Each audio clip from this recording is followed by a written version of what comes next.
Okay, everybody. So here we are. We had some technical difficulties, but we are here. Yeah, I don't really know. I had everything prepped and ready to go on YouTube, but we had some issues, and so now we're here. I appreciate all of you waiting for us, and as you can see above, we've got some guests, and we're ready to talk about the 8th anniversary live stream for FFBE. Having some fun, hopefully, here on the beige carpet. And so I'm going to let our guests go ahead and say hello, just because we do have some new ones here who we've never had before. It's very, very exciting. So I'm going to get this out of the way, and I'm going to let our guests say hello. We're going to start at the top of the list. We've got Hux. So Hux, you've been here on my channel before, but never on the beige. So go ahead and say hello to anybody who's never caught you before, and tell us a little bit about you as a player, and then we'll keep going.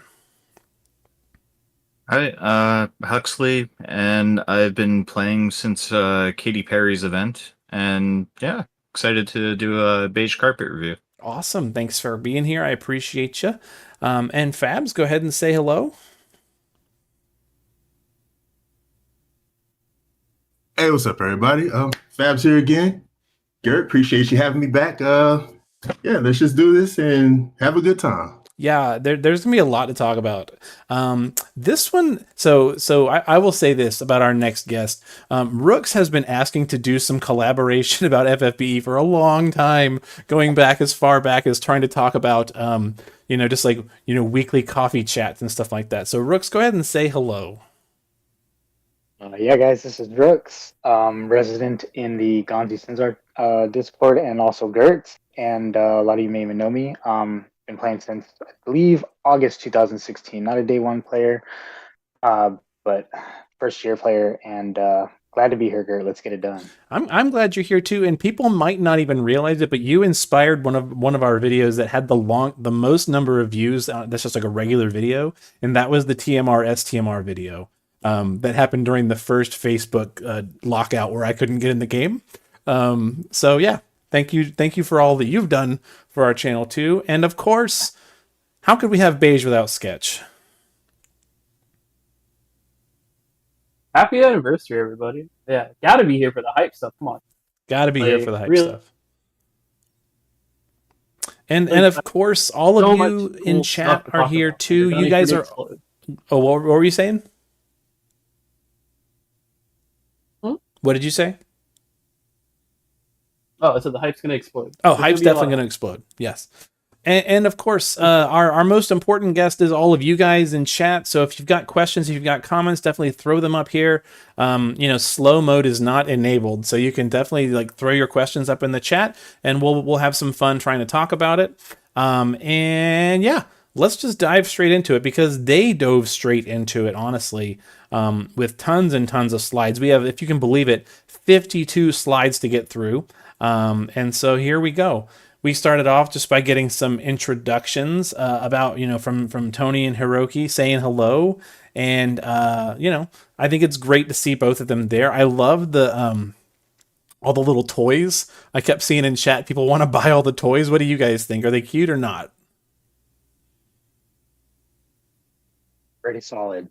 Pretty solid. Solid toys. I agree. I would buy I'm some. partial to the carbuncle. You like yeah, you did mention the carbuncle. Yeah, you did for sure. All right. They told us about the live stream campaign, which we'll take a minute to talk about a little bit later on. But if you haven't shared their social media posts, go ahead and do that. And then they told us about some guaranteed summons. So this is where I asked my boys to do a little bit of math because I was busy taking screenshots. The first thing that they mentioned was this 11 Neo guarantee from a pool of eligible units. Now, I really am curious what that pool of eligible units is going to be. But this could be like potentially really good and potentially like a total dumpster fire, right? What do you think, Hugs? I'm kind of hopeful that when they say eligible units, that they're going to at minimum follow the purple tickets format, where it cuts off the first two-ish years. That would be nice to not get another Cloud Neo Vision remake, right? Yeah, but then you can get another Louise. I do. I do need 2 more Louises. More on that in a minute. Oh my gosh. Yeah. Yeah. Just throwing your phone through the wall. Either way, 11 Neos, right? For people like Sketch, who don't ever get Neos, this is good. True. Poor Sketch. Do you think the end units will be in there? I hope the anniversary units are going to be in there. Can you imagine? So as far as these pools go, I have totals, but that would include the game rewards, the login stuff, the producers rewards, all of that. So if you want it all on now, or we can wait till we get through all of that. Well, let's do the next one. I believe I got the totals right. The next one is going to include some more. So we get a special summon that can be performed multiple times depending on the total number of login player days that you have. So who knows how many this is going to be, depending on how long you've been playing the game, which is great. But then also, right, the anniversary weekly free 15 plus 1. So when you do all that math, what did you come up with?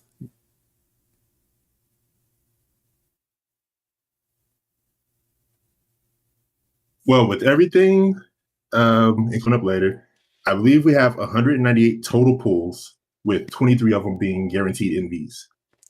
That's a lot for guaranteeds, right? Yeah, it's no shade at them, but it's unusually generous from Gumi. It is unusually generous. This does not include. Oh, sorry about that. This does include the login tickets. Mm-hmm. Yeah, so we need to see what those are going to look like and how many they give out.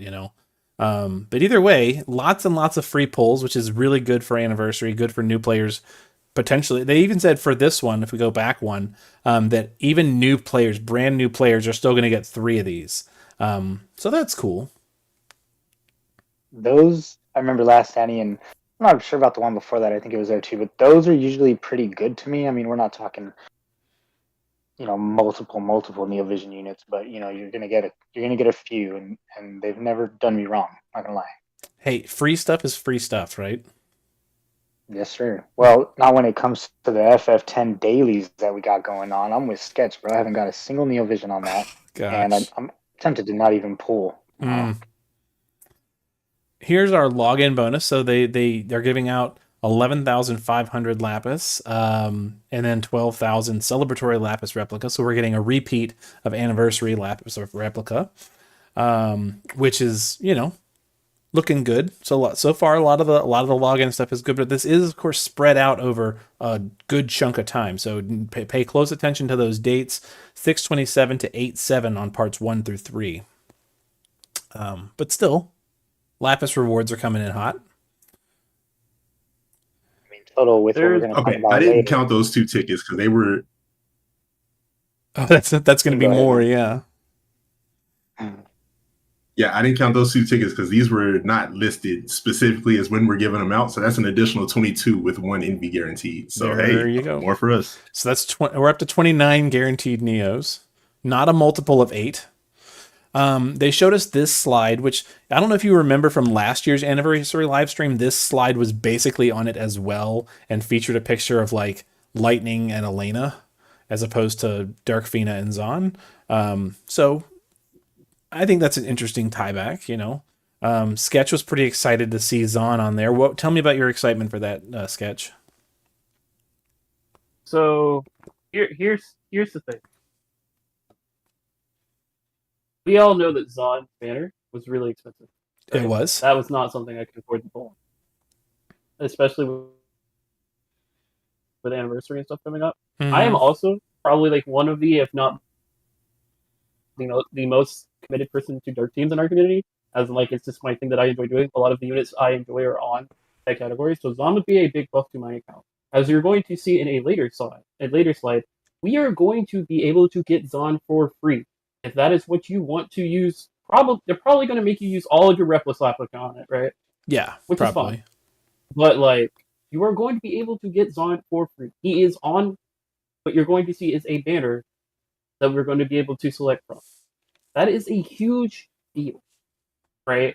So like for me, not having Zahn I don't really care what any of the other things in the shop are going to be. I'm just selecting Zon. Yeah. We got a question. Is that NV plus Cloud? No, that is Cloud Remake, the original NeoVision unit. Period. So not even the good quote unquote Cloud. You know, that's old school Cloud. Let's keep going though. So player's I'm voice. so used to blocking them out, I didn't even notice. You didn't even notice, yeah. So this popped up, and some people were already asking in chat, you know, which one should we choose? And I honestly have not even looked at these yet. Let's take a look. So option number 1, 8th anniversary player's voice summon is 8,000 lapis, celebratory lapis replica, 8,000, and 1/10 NeoVision summon ticket times, or type B times 80. So that's 10 that's 8 Neos, right? Plus 8,000 lapis, plus 8,000 replica lapis.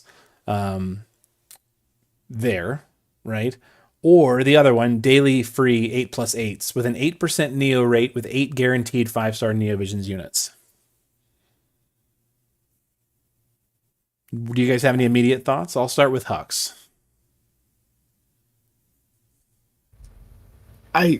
Both are great, so like I'm kind of inclined to go with the Lapis one, but I'd probably have to look at it a bit further later on and before I make my definitive choice. Mm-hmm. What about you, Fabs? Do you like the Lapis or do you like potential summons? I hate potential summons, but I'm trying to see how long this goes for. Yeah. So my first idea is to take the one with the lapis in it, but I'll have to see what's what with that summon one later. What about you, Rooks? Any immediate thoughts? Well, probably depending on where your account is. I'm going option 1. The tickets, you're getting guaranteed Neos. I don't need any more 5 stars in my account. Mm-hmm. But also to whatever they have in the shop with the replica lapis, that could probably help you, you know, of course, build units, get anything else that you may need. So yeah, that's just my opinion, man. I don't need any more 5 stars, and I'd rather have a guarantee on something. Yeah. Sketch, any immediate thoughts? Oh yeah, you don't even have to ask. There's only one option here. It's the left one. You say guaranteed every time. Don't take risks on summons. You won't get anything. Yep. Like it's just not worth it. I'd rather have Lapis. There's multiple good units that you want to use Lapis on. The tickets are guaranteed. You're going to want replica Lapis because you're going to want to be able to get whatever you want. Because what it looks like is that everything up to Zon is probably going to be in that selector, which means if you want Dark Vina, if you want like the non-FF, everything before FF10, like if you want any of that, like you're going to be able to get it. You want Laswell, maybe you're a big Laswell fan, maybe you want the MV Laswell in NeoVision Plus. It looks like you're going to be able to get that stuff, and it's probably going to cost a lot of Replica Lapis, so that's probably going to help you out. Yeah. So it just seems like all upside to pick the left. So I personally, just off of looking at the slides, I'm leaning towards option number 1, right? The one with the lapis and the replica lapis, just because if you have blue lapis, right, you can dump that into a banner. You can't dump these potential guaranteed Neos into a banner. Like if you want a banner card, that's 8,000 towards a banner card. You know, like I'm a fan of number 1, but you know, you got to vote with your heart. But there's that. So it sounds like we all kind of agree, though. The other thing I'd add is that we don't, like Sketch was saying, we don't know what the pool is going to be like. And they won't tell us ahead of time. If option 2 wins, then we'll know. But it safe to assume it's going to be the entire pool. So even if you are guaranteed some NVs, it's Louise for you potentially. But yes, Louise. I need that Louise. Oh, more on that later. So here's what you can get with the 8th anniversary ticket exchange, right? Each ticket can be obtained in the celebratory lapis ticket exchange. Notice that Zon is in the NV unit select 8th anniversary, as is Ong, as is Esper of Destruction Laswell. There's fragments in the shop. Looks like I see at least Murray, and I think I see Chow in there. As well as Orlando, and there's a vision card exchange as well, which includes some potentially nice vision cards, including some that I don't have on there. So lots of stuff to maybe be on the lookout for when it comes to your Lapis replica. We need to see what else what other kinds of content and events are going to be starting to give that to us here in the next couple of weeks. Why do I need Louise? I don't. I just don't have EX3 yet. Amazingly, even though she's like one of the oldest Clash of Wills units, I don't have EX3. It's kind of funny. I'm like 2 away. But yeah, these shops are really good. I can't wait to see what they look like in more detail. So we did a challenge. We got some Lapis, right? Even though some people guessed wrong on the first quiz question, we still got all the rewards, 8,000 Lapis and another 10+1 ticket. So that's cool. And then they showed some new units. So Sketch immediately said, I shotgun talking about Ethne. So Sketch, tell us about Ethne and these animations. All right. So again, back on the Dirksville. We got her as a boss and we had the story stuff. I was so excited for how this character looked. Like, this is the ecstatics that I love in a character. Like, people have heard me talk over and over again about Lauren. This is now my new favorite sprite in the entire game. Like, I think the sprite is amazing. I think the animations are gorgeous. I love flower aesthetics in all my games. Almost all of my favorite characters in RPGs have flower aesthetics. She has a goth vibe, which I am all about. And everything looks so cool for this character. And she has, as we'll get there, a strong kit. She has a strong STMR. There's a lot of stuff to get excited for about here. Mm-hmm. I was a little worried that we weren't getting, since the unit that was next on the Hornhole, which we may still get her, but was next to come up was Snovlinka, which was a dark DPS, which I wanted to finish off my team. And this is a character that I like more than Snovlinka, and fits the exact same role. She's even a mage. So, like, all of that together, it's so cool. I'm beyond excited for this unit. I know there's like a bunch of good units for this anniversary, but this is like the one that I'm most excited for. So Sketch, there's a question. Are you going to simp everything for her? This might be the first time that I go all the way to pay in like years. Yeah. Exciting times. But she wasn't the only unit they showed. They also showed the Fundamental Force, also NV+. So we've got a double NV+ anniversary coming up. I think this unit looks really, really cool. And, I've kind of got the light thing going on to counter Sketch's dark. So, yeah, looks pretty cool. And here they are side by side, of course, and they're in the full art form versions. I think their art looks really, really good, just in general.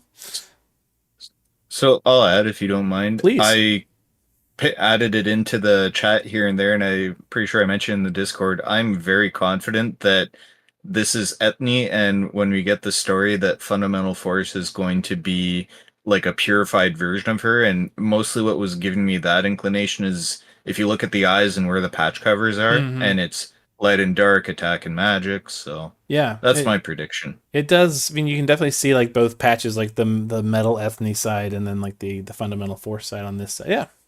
Very, very, very good observation. And she's got fists, right? So she's a fist fighter. We like that. I do, anyways.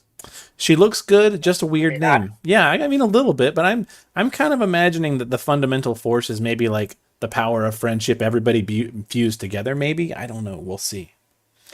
I think they did it largely to like possibly to keep, if it's like what I'm saying and it's not just them all fused together, then it would be possibly just keeping her identity a secret for story reasons, which props to them for that. Yeah, good. That would be good because we do have a story event coming out. Good point.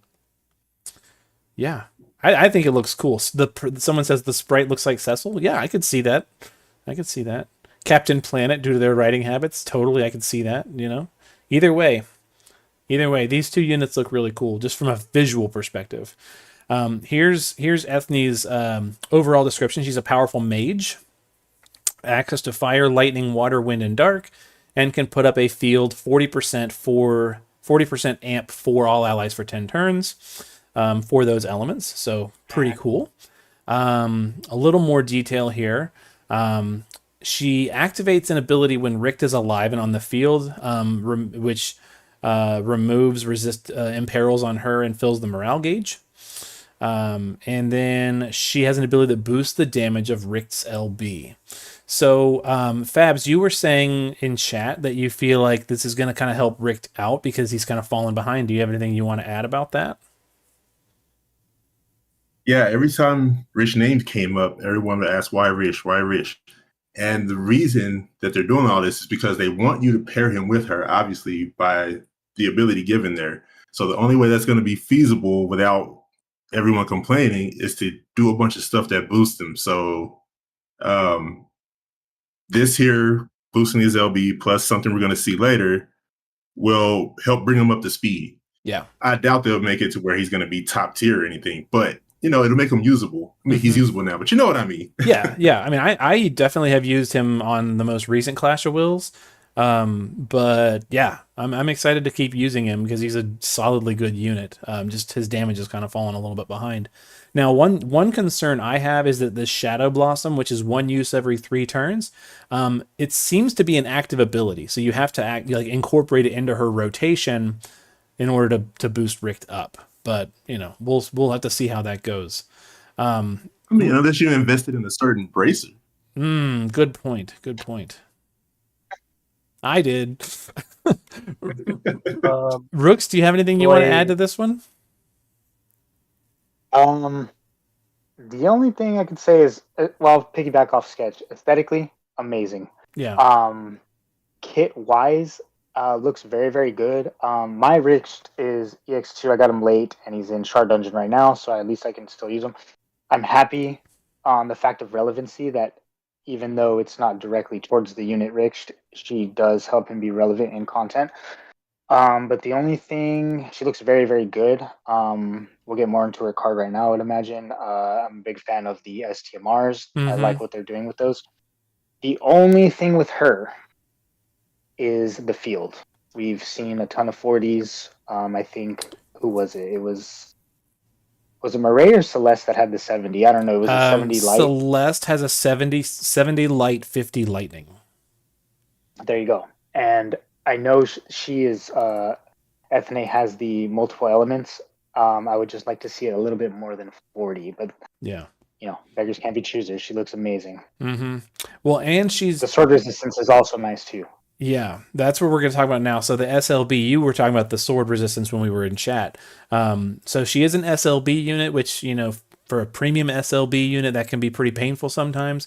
But she does have a 90% spirit break on top of a 50% sword imperil for 5 turns. It's 90% AoE spirit break, by the way, with magic 400% buff for herself. And it's physical type attack, which means you can make her whatever element you want. Love it. And it's an extreme Nova chain. Also love it. She and Celeste are going to be hanging out for sure. For sure, my dude. So, interesting point on this. That's probably worth talking about. All right, so if we're looking at her mod, that's 519, right? So what mod boost does she have to have in her kit to get her to where we are at currently? Well, if she's at 519, because this is outside of Clash of Wills. Right. That's a good question. Maybe Babs, can you say more about that? Outside of Clash, right now 630 should put her on par for magic damage. Of course, not counting stats and all that. She could easily get 110% LB mod. If that's it, that's totally fine. Because that's beyond doable. But this is all really exciting. The next slide is more exciting than this, because what goes really good with the non-elemental ability? Oh, it's not on that one. But whatever, it's coming up. We'll get there. Yeah. This is cool though. Yeah. She has Nullify, Stop, and Charm. If 50% chance to evade. She's got a mod boost for Dark Red Darka, and she auto casts her Dark Profusion, which is a 300% boost to her magic with a 300% the magic boost. So it's just like what's her name? is it Maria does the automatic magic boost every turn. Yeah, and so does Yeah. Emeralda. Emeralda does too. Yeah. Okay. Mhm. So If we want to reach way back, Soul does it too. Yep. Yep. Very cool. Very cool that we have this automatic magic boost. So she's looking pretty good. Just for a point of clarification there, Zyrus with his SLB is 510 outside of Cal, 585 in Cal, and his mod boost buff is 120. So that'll put him at, what, 705 in Cal? Mm-hmm. Oh, no. It's 120 outside of Cal, You're asking me to 170 in math. Cal. So 755 in Cal. Yeah. Okay. That sounds right. So I could totally see her having a similar boost. Yeah.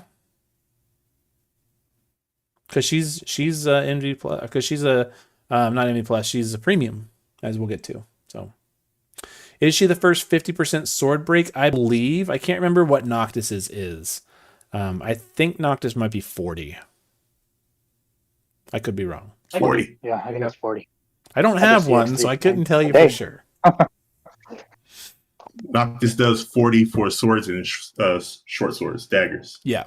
Yeah. And in Clash of Wills, for what that's worth, Richt is a 40 as well.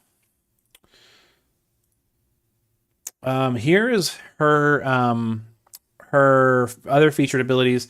Devastation for devastation. So this is a 150 amp for fire, lightning, water, wind, and dark for herself for 2 turns. And then she's also got it does physical damage as well and fills morale.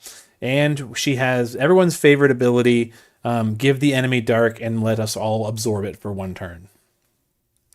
Sketch, is this the slide you were talking about? Yeah, we have a non-elemental DPS with several 150%. Like you can, it's not one of those. Well, it's not elemental. You can take her to any team. She's going to be good on every single element that she has. Like in JP, they have recently started giving units like 2 element, like 150%, like sometimes 3. This is 5. Yeah. Like, this is You guys such a good anniversary unit because it's plug and play for newer players. Do you guys remember when they said Elena was meta defining Yes. the Neovision? This ethne has the feel that Elena was supposed to have. Yeah. I would agree with that. I hope she's more meta defining than Elena was, for sure. Doesn't take much. So Fabs, what is the total number of turns you can think of for element absorb? That's what I was going to get to. Yeah. Oh, sorry. I was say she's got 4 turns for Melissa, right? And then 1 turn for her. And then if you've got Hyo in the party, that's a turn of fire, right? Does Lilith have one? Oh, you're mixing elements. Oh yeah, we got to mix. And then you've got what's her name? Does Lilith have one? Lilith absorbs Yep, for that's what I was gonna get herself. to. Yeah, Lilith absorbs for herself only. But still technically. And then Malphasi has a wind for 1 turn. And Veritas of or Sieghard has his shift form has earth for 1 turn. So that's 9 turns. Doesn't a light healer And then guy have Kresnik one? has Kresnik has a couple of Kresnik, turns too. Yeah. And Abigail. Yep, technically true. Very good. Ooh, And Kaito, is that for himself? Kaito is for himself, yeah. But Tiana has a multi-element absorb ability too. So Kaito does all allies, and they will conversion for water. Oh, does it? For 2 Okay. turns. There you go. So you could totally just be like immune to physical damage for like 12 turns, you know. So if you're trying to consistently cheese it with 1 element, you can get by 6 turns with no worries about physical damage in a dark fight. Yep. Or you doing dark imbues. But we're going to get to why that might be an issue in just a few minutes, I think. Either way, all of this, I think, looks really good. Didn't Ethne have the focus? Yes, she does have the autofocus. Okay. Yep. Hux, anything you want to add? Not on that. Everyone's pretty much covered the bases there. All right. Well, you get to go next on the next slide then. How's that sound? Sure. Her leader skill. What do you think? It's great. It's current. I don't know. X ability is good for her mage category units only, so that works for quite a few. Well, any Yeah. mage, Right, so. and it's not Clash of Wills mage, it's just mage. So like that could go on like Dark Fina Esper of Destruction or Maria or I feel like Xyrus. You know, you could do lots of them, not just Clash of Wills units, which is really good.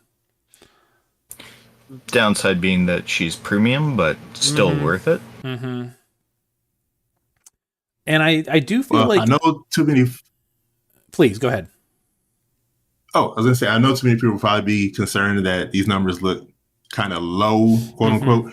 But this is a broadly generic category, so it makes sense that it won't be 1,200 like most of the others. Right. That's what I was going to say. You really are probably going to have somebody else leading the party, not her. You know, if you have Zahn, who would probably go pretty well with her for a lot of reasons, you know, Zahn can lead instead and it'd be just fine.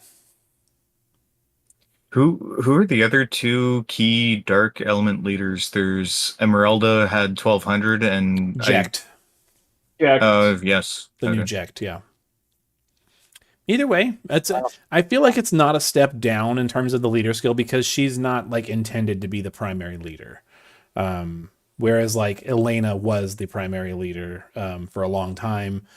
Celeste and Zahn are both intended to be the primary leaders. I don't feel like she's intended to be. Usually like the NV pluses haven't been so far. So they're just there to be beat sticks. On that note, it's nice to have NV plus units because that was a big like standout complaint from JP NV pluses where they didn't have leader skills whatsoever. So these do. True. And actually, as I'm thinking about it, she's attacking Magic 900 outside of Clash for Clash of Wills units. So that's actually not bad. Like she's got the same as Zahn in Clash of Wills. So really, it's fine. You have this is good. This is fine actually. I'm not offended. Yeah. That's all I'm saying. That's pretty high for a generic category. Yeah. I'll take it. I'll take it. And then this was really big. So this is the first character, and they've got it highlighted in red, right, that has multiple elements categories. And there's a lot of categories here. Most notable is that she's got, you know, these other categories like Blessing of the Crystals, which is a good one, and Harbingers of Chaos, which is a okay one. But, you know, Dark, Fire, Lightning, Water, Wind, you can, like Sketch said, you can plug and play this into a lot of different teams. I'm going to just say it. Wind meta. Wind meta win. Yes. I am hopeful that this becomes, even if they just do like 3 element multis or fix, what's his name? Balti, who had jumped between water and fire. Hopefully they go back and fix that. That could be cool. That could be cool. Either way, I agree, so MK. She looks great. I give you like a joking hard time about all the Hio team. She counts for win. She's actually on the win category. So like if you want to bring her to a win team, like this isn't Hio, right? Where he's just being like shoved into a team. She's actually on these teams. No, she counts as all those because she has a personal, like if the determining criteria is whether or not somebody has a personal amp that does significant amp, right? This is right. So she's got 150 to all of those. So she counts as all those. She can go on any of those teams. Real quick, because I don't know the news on kit, and I'm with Sketch. When all this happens, I'm probably going to go select him. But he has the mirror and copy abilities in this new kit, does he not? He does for most things, but not amps or LB abilities. Oof, that's rough. Okay. Yep. It would be very broken if it was, though. Yeah, for sure. Yeah. For sure. Either way, tons of great stuff here. And this is really exciting, I think. The Dearest Memories. This is her STMR, not stackable, 1,000 attack for Richt. HP and MP 50%, attack and magic 100%, and equipment, attack, and magic when single weapon is equipped in both hands. So super good. You want I would say you probably want one, maybe two of these. But yeah, I feel like, well, for one, at some point they're probably going to NV plus Richt, but it is great. She is NV plus, so it gives you that percentage stats towards 600. But beyond that, I also find it very weird to sort of lock Rick. Like it's a theme, but to lock Rick's big buffs now are behind her STMR. yeah. I just want to comment on what they've been doing with the STMRs lately. You know, Marae's, Veritas of Frost. I'm really liking what they're doing. I wasn't I wasn't so much of a hater of the weapon STMRs, but it was getting too repetitive. Mm-hmm. So yeah, what they're doing here, especially with the equipment boosts, really liking that. Well, and I think it's good to see them doing something with a new unit that is helping an old unit. You know, a lot of players, I don't know that a lot of players definitely have EX3 Richt, but he's very viable too because he's a year old. Very, very possibly could have EX2, if not EX3 for a lot of players. So yeah, I like it. I do also like that it's a more functional use of Super Trustmaster rewards. Because the downside with the weapons, if you start changing the primary weapon for, say, Celeste, this doesn't directly apply, but it's not as big of a deal to change weapons on other units with the STMR being much more functional like this. They can go on a wider range of units for sure. What I don't love is this, and I'll say why I don't, but here's her TMR. So her TMR starts out as a two-handed magic 200 sword that boosts her magic by 750 and LB damage by 100. And then once you get her to EX2, you can awaken it to a plus version for an additional 40% or 40 magic, an additional 250 on top of the bonus stats for her, and then it adds the killers.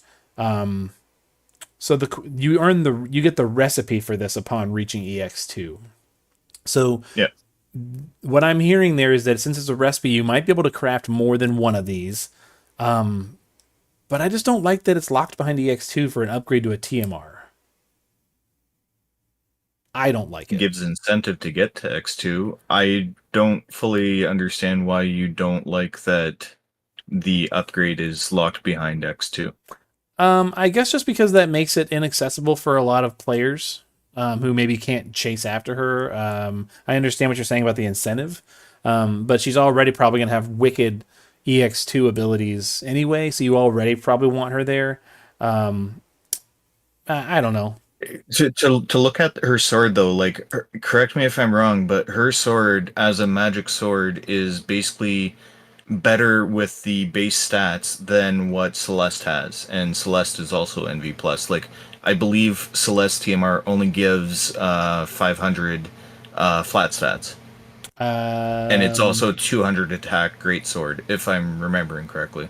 I think it might be more than 200, but I could be wrong. It's definitely 200. The flats are 5 or 6, but it's definitely 200 base. So, I agree. It is still worth using even without the upgrade. It's just that I just don't like stuff being locked behind EX2 for players. It rubs me the wrong way. It's still very usable though, because like Celeste's weapon doesn't have an upgrade, doesn't stop them from doing it later on, but even unupgraded, it's still just as good of a weapon. Like, it's not a ridiculous boost to have it up to X2, but it is a definitively nice boost to her base weapon. At least it's not X3. Could be. I don't know. They did similar things with Rish and Hyatt and Frostlord. Theirs just happened to come in the form of separate abilities. So that's true. Yeah, that's true. Oh, and quite honestly, she's TDH. Am I correct? Yeah, 200 weapon and activate protection through protection. That's her skill, and that's how you're going to get that. So really, you're only going to need one. Yeah. So Yes, that is only for her. It just the other I guess. Ooh, yeah, I guess you really don't need more than one of this because the killers are only for her too. So, yeah. okay, I guess it's not so bad. But I'm gonna agree with you, Gert. It seems like a little bit of a cash grab there. And that's not. But I can see it both ways, but I hate when stuff gets locked behind EX levels, especially like if you come in. Let's say you start playing like 2 weeks after the anniversary, right? And her banner's closed, and you get a single copy, and then you're like, oh man, this unit's gonna be like gimped until, December. Shard Dungeon, 3 months, and we'll Yeah. get into Shard Dungeon more. But yeah, Yeah. I know what you're saying. Yeah, it's just hard. Anyways, let's move on to the vision card. So, attack and magic 170, max level is 1. With an 80% attack and magic with 1000 attack and magic unlocked, untyped, and LB damage 100%, with 40% resist to fire, lightning, water, wind, dark, and 50% to beasts, demons, dragons, humans, fairies, and for Ethne and Richt, an additional 300 attack and magic. Best card in the game. Oh, good. I mean, even if you ignore the last one, right? If you ignore Blessing of the Dark Crystal, this is nutty. So good. This is probably better than the stuff that the what's it called? The card that we pulled on for Chow, right? And Hyo, And for Hyo, too. this is probably better than both of those. The flat 1000. Because Hyo's unique card had a lower, like it wasn't attack 170, it was Right. 140 or 150. Right. Judge of Spooky Archetypes. Yes, this you thought Rick's card was good. This is better. Yeah. Yeah, this isn't close. Like, this is the best card in the game. And it has killers on it. This card would be good without the killers. It has killers on it. It has elemental resist. This card literally does everything. Like, you want as many copies of this card as you can get. This is better than a lot of the cards that JP has.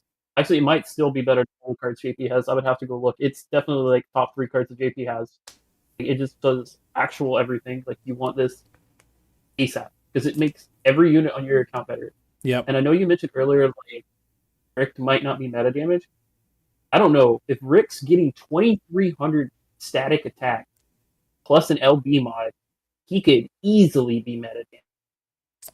He could be brought into relevant, I would say. At least contributing. He was on my last Clash of Wills run where I had Richt and Stern and Celeste. He was in 3rd place for damage. And it was a pretty big margin between Stern and Celeste and Richt, but he's not NV plus and they are, so I mean, I think a significant jump in his stats would make a big improvement. Plus, like you said, the modifier buff when modifiers are everything. So fantastic. And the artwork is beautiful too. So yeah. Yeah, if there was one vision card that you were gonna wail for, and it just happened to be on the one unit that you were gonna wail for, Yeah. this would be it. Works for me. Yeah, let's go, dude. So do you remember when we all were really excited about Titus's vision card because it was untyped and can go on anybody and is useful, gave you the chain cap up and all that stuff? I feel the same way about this one, Yeah. There's a really important question. Why does Gert look more and more handsome to every year? Age does that to you. You get good haircuts, you do sunscreen every day, and you take care of yourself, and that's what it is. I would also say go ride your bike, a lot. So Moisturize, yes, for sure. Because kids are grown. I love the fact that Gert did not take the route like, oh, stop it. He just went full into it. Like, You just got to lean into it. At some point, you just accept what it is. I'm going to say thank you. That's what I'll say. Yeah. Gert's channel will soon split off into fashion tips. Oh, for sure. Here we go. Fundamental force. Okay, so she's a a powerful dual wield attacker with access to fire, ice, lightning, wind, and light elements, and she can do a similar multi-element amp, just like Ethne can, 40% to all allies for 10 turns, with all of her appropriate elements. And here's her the thing that they kind of showed us on stream was these killer buffs. So they all basically do the same thing. It's just beast, humans, or dragons. You get a 200% killer with reduction for the caster, damage reduction 70%, and boost 160 for all allies for 5 turns. Physical damage only. It's important sometimes. Physical damage only, and fills morale gauge. So these are all one use every 5 turns, and 200% killers. And yeah, 200% for her, 160 for everybody else with mitigation. I think these are pretty cool. So one thing I just noticed, Earth is not an element that either of them are buffing, but they overlap on wind. Really? Mm-hmm. I made meta a note incoming. earlier. Telling you, man, wind meta. They overlap on fire too, which matters because fire is extremely relevant going forward in JP. That is true. That is true. All right, let's see what else we got going on. Was it this one? We were just here. Let's go to this one. Overall description. So she gives Eternal Radiance Elena, Richt, Yoshikiri, Louise, and Vilk every turn this ability, Warriors of the Crystal. They can use this ability when fundamental forces in the party and alive at the beginning of every turn. It boosts their attack, but boosts all their relevant stats by 300% for 99 turns. And then it boosts their ability modifiers for themselves for 99 turns. And it boosts their LB modifiers for 99 turns. And it fills the morale gauge. So add this on top of Richt getting the one from Ethne, right? And extend it all with the bracer, and he could benefit from Tyva's spirit in there as well. You know, we got a lot of goofy things potentially going on there. Plus Melissa, plus Sylvie, plus whoever else wants to jump all these modifiers on Richt, and could be pretty cool. My only question about this is it says 99 turns, so I wonder if that's basically going to be undispellable. It's a good question. It's a really good question. Are they undispellable? Yeah. We'll have to see. Either way, doesn't matter, because as long as she's in the party, you can just do it again. Right? It's every turn. I mean, yeah. technically true, but yeah. The only concern I have with this, with how like you can make any fundamental force unit cast morale gauge fill 1,000 every turn, because that was meta with Kresnik, and any other unit that could hit that 1,000 margin is, as they're moving forward with Cow, is that going to become necessary? It's a good question. Good question. I was thinking this would make it fun to make an entire fundamental forces team, right? Just as a meme, you could have, the whole 5 plus her as your 6-party unit. It'd be fun. I don't think I've ever used Wilk. I've used him like twice. I don't think I've ever used him. He's there though. I was doing that with Blessings of the Crystals, but Blessings of the Crystals actually got kind of good lately, so they kind of lost the fun for me. Yeah, you kind of didn't need it anymore when they started doing other good units that are in that category. Cool. All right. We're talking about Wilt. Like I took Wilt to a Vision World clear, actually, like 2 Vision Worlds ago. Okay. Yeah. Interesting. Here's fundamental forces. That's gonna be hard. That's gonna be hard to not mix up. Fundamental forces versus fundamental forces, like apostrophe S versus just S. Ugh. Boost fire, ice, lightning, wind, and light 150 for 2 turns. So she counts as all those categories as well. And LB gauge fill and morale gauge fill. So 1 use per battle, pretty good. They must have forgotten a 9 on that Phil LB gauge, Phil, because don't most units are 6K, if not 4 to 6K. So for Phil LB gauge, -1 of 1,000 seems like they forgot a 9. Good point. No, it's when you're talking about the crystals, it's weird. It's always a thing where they give two different numbers. Well, they don't, but we understand two different numbers. Mhm. Here, it basically just says fill LB gauge to max. Is what it basically says. When you're talking about the crystals, each one is worth 100, I think. I think So so. this would actually need to be 99,999 to count all of those digits. So, but basically, this one reads as fill LB gauge to max. I hope so. I hope it's not a typo. No, it's right. It's like I said, it's conflicting things, but it's how it should Yeah. be. Yeah. It should be right. So here's some other abilities. Nebulous Veil reduces damage taken for all allies by 80% for 5 turns. Activates a morale-based HP barrier, 5,000 for all allies, with an additional 500 per 5% for 5 turns. Fire, Ice, Lightning, Wind, and Light resistance 150 for all allies for 5 turns, and morale gauge fill. And then 1 use per battle. Boost damage against physical and magic damage against demons, fairies, humans, beasts, and dragons for 200% for all allies for 5 turns.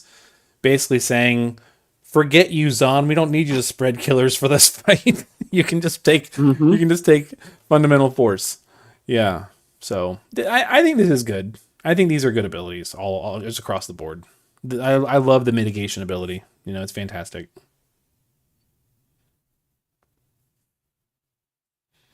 So, is it safe to assume that this is the unit you're more excited for, Gert? Because between it being a light and the supportive abilities, I feel like I could see that. I like them both. I really hope that they're on the same banner, because I'm currently planning on pulling for anniversary. I mean, it's anniversary. How can you not? But I definitely. I mean, she's light, so I definitely want her to go with the light team. So. Yeah. Also, the light team is I don't know. I would have to see how much of it is physical, what's not physical. They also made a really big important thing in chat, and I totally agree. That's an extremely good turn 1 to set up while you're waiting for Abigail. Mm-hmm. Yep, a lot of fights, you'd still take Abigail, and she needs time to fill her SLB. Even at EX3, you still got to wait a few turns. Mm-hmm. So, between this and Abigail, you have 100% time up unless it gets dispelled. So, I think that's really important. People were wondering, a lot of people were mentioning, well, what if we get a new Sylvie? This is a version of Sylvie. Mm-hmm. I think these are abilities that you want for every single fight, and they will contribute to every single fight. Yep. So, on a DPS. Now, this also makes me think that I think Fundamental Force is going to have a little bit less DPS. Probably. And I think because of the supportive kit, because the supportive kit is bananas. But, I could see, outside of aesthetic reasons, because, maybe, just, I think more because, how she looks or whatever, this is going to help more people's accounts, I think, because it'll make more units viable, because some units are too squish, right? This is going to negate a bunch of that squish if you have turn 1 80% damage reduction. Yep. That's very, very, very true. And plus the resistances, right? Plus the barrier, plus everything else. It's too good. Especially since that 1 use for it's every 5 turns. It's where Sylvie's was 3 turns and you're done. That you can potentially do this multiple times per fight, depending on how long you go. Plus with Melissa, you can speed that up. There's lots of things you could do there. One rule that I've always lived by in the game is for the most part tanks, but tanks and supports live forever. Mm-hmm. So mm-hmm. This gives her the edge over Ethne. And by the way, hey Tommy, I see you too, buddy. How's it going? Yes, Tommy is here. Exciting times. Tommy, do you need help with that red star quartz, my dude? So they have the same leader skill, right? It's just that hers is attack.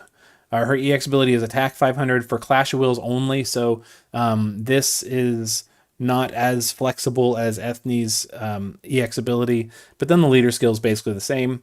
900 out of Clash, 1000 in Clash. But it is for the whole category, not just one element. So there you go. Pretty cool. If you liked Ethne's, you probably like hers too.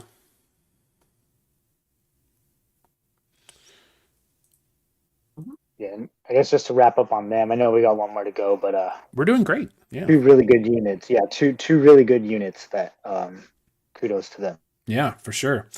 For sure. And again with the categories, she's got blessing, she's got guardian, she's got savior, and then she's got all these elements. Fantastic. Just across the board. I need to check the saviors category because I'm not too familiar with that one. The guardians category is basically a placebo. That one is just not very good. But I would like to take a second to look at that because I think it's probably worth discussing because it's a category that late ethne doesn't have, right? It's an interesting one for them to give because if it is a stacked category, because I haven't kept up with a lot of what JP's category stuff is, but like for example, I'm looking at. I assume the saviors is JP's world saviors category because it's the only one that matches, like anything close to it. So that has like the reigns on it. It also has cloud on it. As of note, it'll have the new Ethereum when he comes out, who's also pretty good. Mm-hmm. It has lightning when we get a new lightning. It also has Terra. So like that is a relevant category, depending on how when we get to later we're going to talk about overdrives. Depends on how the overdrives live up. So like there is a decent chance that if you want to look at it this way, that is an extra thing that this unit has over Ethne, is that category has a lot of potential and is probably pretty good, whereas the other category that he's on, it's kind of whatever. The Chaos Stringers or whatever. Like Yeah. Good to note. Good to note. And as mentioned before, she does overlap with wind and fire. Ice is bad, but light is cool. Lightning is cool. There you Joe works around the corner, man. Let's not give up on ice quite yet. go. Ice can be okay. It's just not always like top. So here's her STMR: attack and defense 80%, with physical damage against demons and fairies 100%, and 100% true dual wield. I like this. As somebody who's been trying to gear like Stern with true dual wield and killers, this would be super good for Stern. I'm a fan. Yep. Great estimators for both of them. Yep. I would say more than 2 copies of this one if you can. Yeah, I'm actually kind of inclined to say this one's a bit better. I know the right Twitter, his name is Buff, is great, but Demon's easy, Fairy's a little tricky. Mm-hmm. But especially with the dual wield coming in, Noctis, Stern, it's making a little bit of a comeback. It's a little harder to gear for that to the 400 cap on the dual wield. So this is nice. Yep. I like this.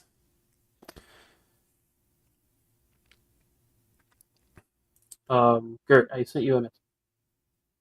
You sent me a what? I sent you a message on Discord. You should probably get it. Okay. Thank you. And let's see here. Here is her TMR. So where we had the same thing about we kind of had the same thing about her TMR as Ethne's TMR. And really quick, while we're popping in, while he just popped in, so Sinzar is here to join us as well. Buddy? Hello, Sinzar. Always welcome and glad to have you. What's up, peoples? Talking about the live stream, huh? Yes, as always. We're just talking about Fundamental Forces TMR. So let me ask you, we kind of went over this with Ethne's.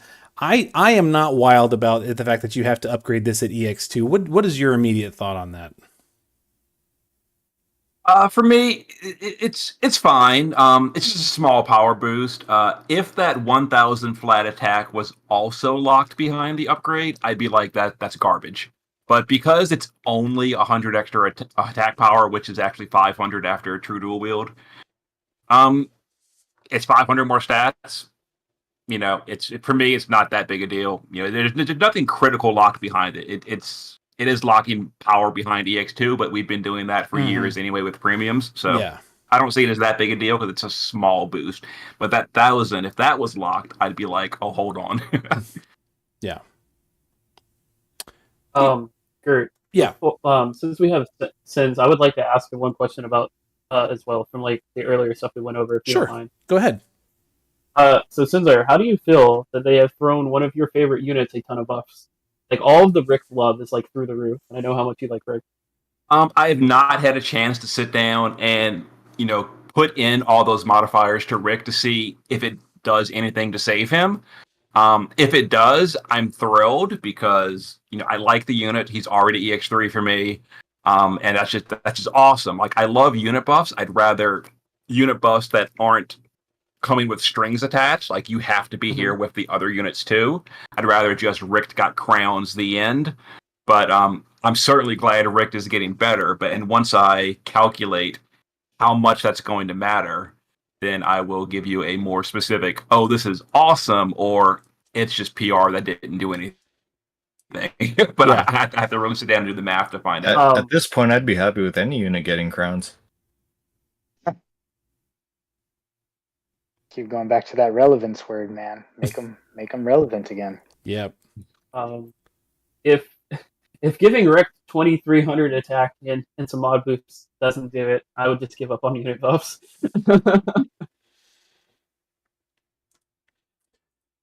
Here is Fundamental Forces. Vision card, attack and defense 150. This one does go up to level 10, so we know she's not a premium unit. Slightly less exciting. Defense and attack 80%, and then some of the killers, actually all the killers at 75%, and then attack and defense 500 for FFBE units. So not as extreme as Ethne's, but still pretty good, I would say. Unique in its own way. I do enjoy the killers. Mm-hmm. It's still a solid vision card. Obviously, I think the other one, Ethne's, is like a lot better for like a bunch of reasons. Yeah. But I will say that like if you want to make a physical DPS kinky, it is really cool that their STMR and this card both have 80% defense on it, which is not a stat that's easily to throw onto a just like a pure DPS, and that's 160% defense between that and the STMR, and then you can also put defense on your item world. You can actually have a relatively physically tanky DPS unit, so I think that's kind of cool. Mm-hmm. I mean, I'm not going to be offended by having it, that's for sure. And you can get 2 copies because she's not premium, so definitely good to hold on to. And I would say this is going to be very valuable for the upcoming Clash of Wills for some units, like Celeste, who gears for this one like garbage. I'll just say that right now. Still taking her. I do love the art, though. I think the art is good. I've said that a couple of times, but yeah. You and everyone else. Yes, the people seem to think the art is pretty good on that one. Not the only vision card they showed us, though. They showed us this one as well. My guess is just based on the fact that they brought it up during the stream. This is probably going to be a banner card for like the premium step up during Thursday. We'll have to see more about that on Tuesday. But this seems really good. What do you think, Sinzar? Is this good? It's definitely good if you're using Zon for the killers.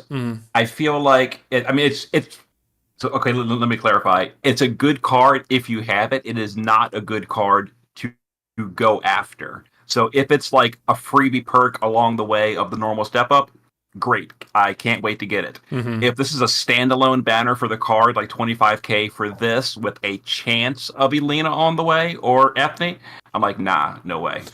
But if this is on good. Like the way towards getting them anyway, like a pity, then you're cool. Yeah, and if that is like the one extra 6k to get that, as well as the rate up for the banner units, chance of getting them, then sure, I'll go 6k for it.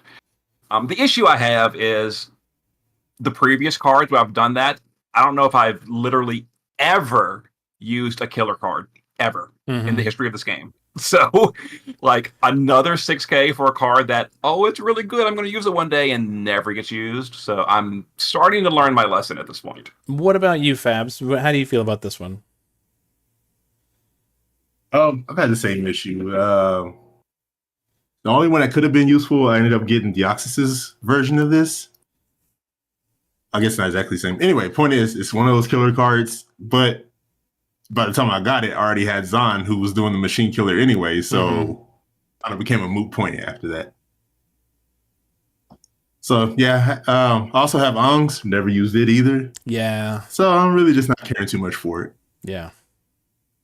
Though, if they continue with the same banner structure and it is, like, on the way to pulling for Ethnia and Fundamental Force unit, then it ends up being more efficient to just get that and or the second copy as you're pitting them. Potentially. We need to see the full structure and all the steps and everything, but you know. I think if you're going like full extreme, like want to be tip top of everything, you probably won't need this card, right? There's better options, and you probably will get those better options through pulling. But I'd say this is not bad though for like somebody who's like already going to try and go after the unit, and maybe they don't have every option available. I still think this is good because of the chain cap up on it, plus the killers, plus the stats. And I mean, it's good. It's okay. I would use it for sure. Yeah. And then they talked about now just more about this is the final chapter of the Fundamental Forces story. This is a good question. Should we save syllables and call her by her surname Force, or just give her a nickname like Fundy? I'm thinking Fundy. It sounds like fun. Fun dip, maybe. They did say that there are special quests and additional rewards for completing all of that. So like tickets and lapis replica and pearls and more. So that's all good. And on that note, oh yeah, I'm sorry to interrupt, man. On this note, real quick, just for anybody who hasn't seen Sinzar's recap yet, Sinz, what option are you going on the player choice? Oh yeah, let's go back to that. How far back was it? I think a lot of us agreed option 1, but what's your take? I usually just go for more pulls instead of lapis. I know arguably the lapis is better value, but I guess maybe I should change my opinion now that I'm mostly free, or basically completely free to play. Because in the past, you know, as someone who used to spend, for me personally, it's like I can just spend an extra $10 and get that anyway, whereas another pull could be an entire unit. So I would usually go for the pulls, but I guess now that I'm no longer really spending, maybe the higher lapis value is better for me. I hadn't really thought about it, but now I guess talking it out right here on the spot, I'm probably leaning towards whatever gives the most lapis. There you Actual go. lapis, not replica. The real lapis. 6 out of 6 dentists agree. You should go with option 1. Yeah, we all kind of felt the same way. So where was I? You were in the 30s at least. I was. We've gone through a lot of slides. Here we go. So special quests during the anniversary, and that took us into Clash of Wills. So this month's is Clash of Wills. Notice they do not say Clash of Wills another. They do say Clash of Wills, but it is the first one that is a multi-wave battle versus Kagdrakas, Cal Ignisus, and Core Tyrannus. Kind of neat. We've seen these sprites before. These have been adjusted a little bit to make them a little more modern, but you know it's like the Telfusanis style sprites. And what do you guys think about multi-wave? What are some of your immediate thoughts when it comes to multi-wave? Very happy, excited. Yeah, Sinz, take point on this, man. I'm just excited that they're changing it up. Because I've mentioned before, as much as I loved Clash of Wills, you know, 2.5 years of it, being mostly the same formula and even being dumbed down slightly in terms of complexity has been kind of making me like it less and less. So just seeing right away that they're changing it up in my opinion, a good way, because this is it has to add more challenge, right? Unless the first two fights are just giveaway worthless minion fights, assuming all three are equally challenging, this is amazing. This is awesome. It challenges you because most units these days are designed for that one big boy burst, and you just nuke it from orbit. Well, you can't do that in 3 fights in a row because you put out your one-time Magnuses on the whole party, and you blow off the first fight. Now you've got 2 fights without that power level, so you have to budget it throughout. It adds extra complexity, and I'm so excited to try this out. And of course, they use the Telfasanus model, which was one of the most complex, challenging fights Global has ever made. So that gives me hope that this one will be as well. And I'm really excited. That's my initial thoughts. I'm really curious to see how multi-wave is going to impact the scoring. So, that's where I was ready to go. Traditionally, we've either got 10 turns or with a morale score at the end, right? And so, my question is, is it going to be a total of 30 turns available, or is it going to be a final morale score, or what? What do you think, Fabs? Oh, sorry, I didn't mean to jump in on there. No, you're good. That's what I was waiting to get to. That's my concern is, okay, if it's supposed to be 10 turns, then these are probably going to be way too squishy, because the only way you could reasonably do that is if you could just demolish them easily. But then, so then we've had the damage cap score that we always had to do. Okay, well, do we only need to do it in one fight, or does it have to be the last one? Or, I'm curious to see how the scoring is going to play out. Because if you have to do the max score for all 3, that might become a little annoying, which I doubt is the case, but just saying it's possible. Yeah. But if you could pick which one you want to cap, that would make it interesting to kind of figure out what best fits for you. But I don't know. I'm just curious how this scoring is going to go out, because like I said, my main thing is the turn count. And if they want us to do it in 10 turns, that just tells me the boss is going to be way too squishy. Probably won't be too fun. Yeah.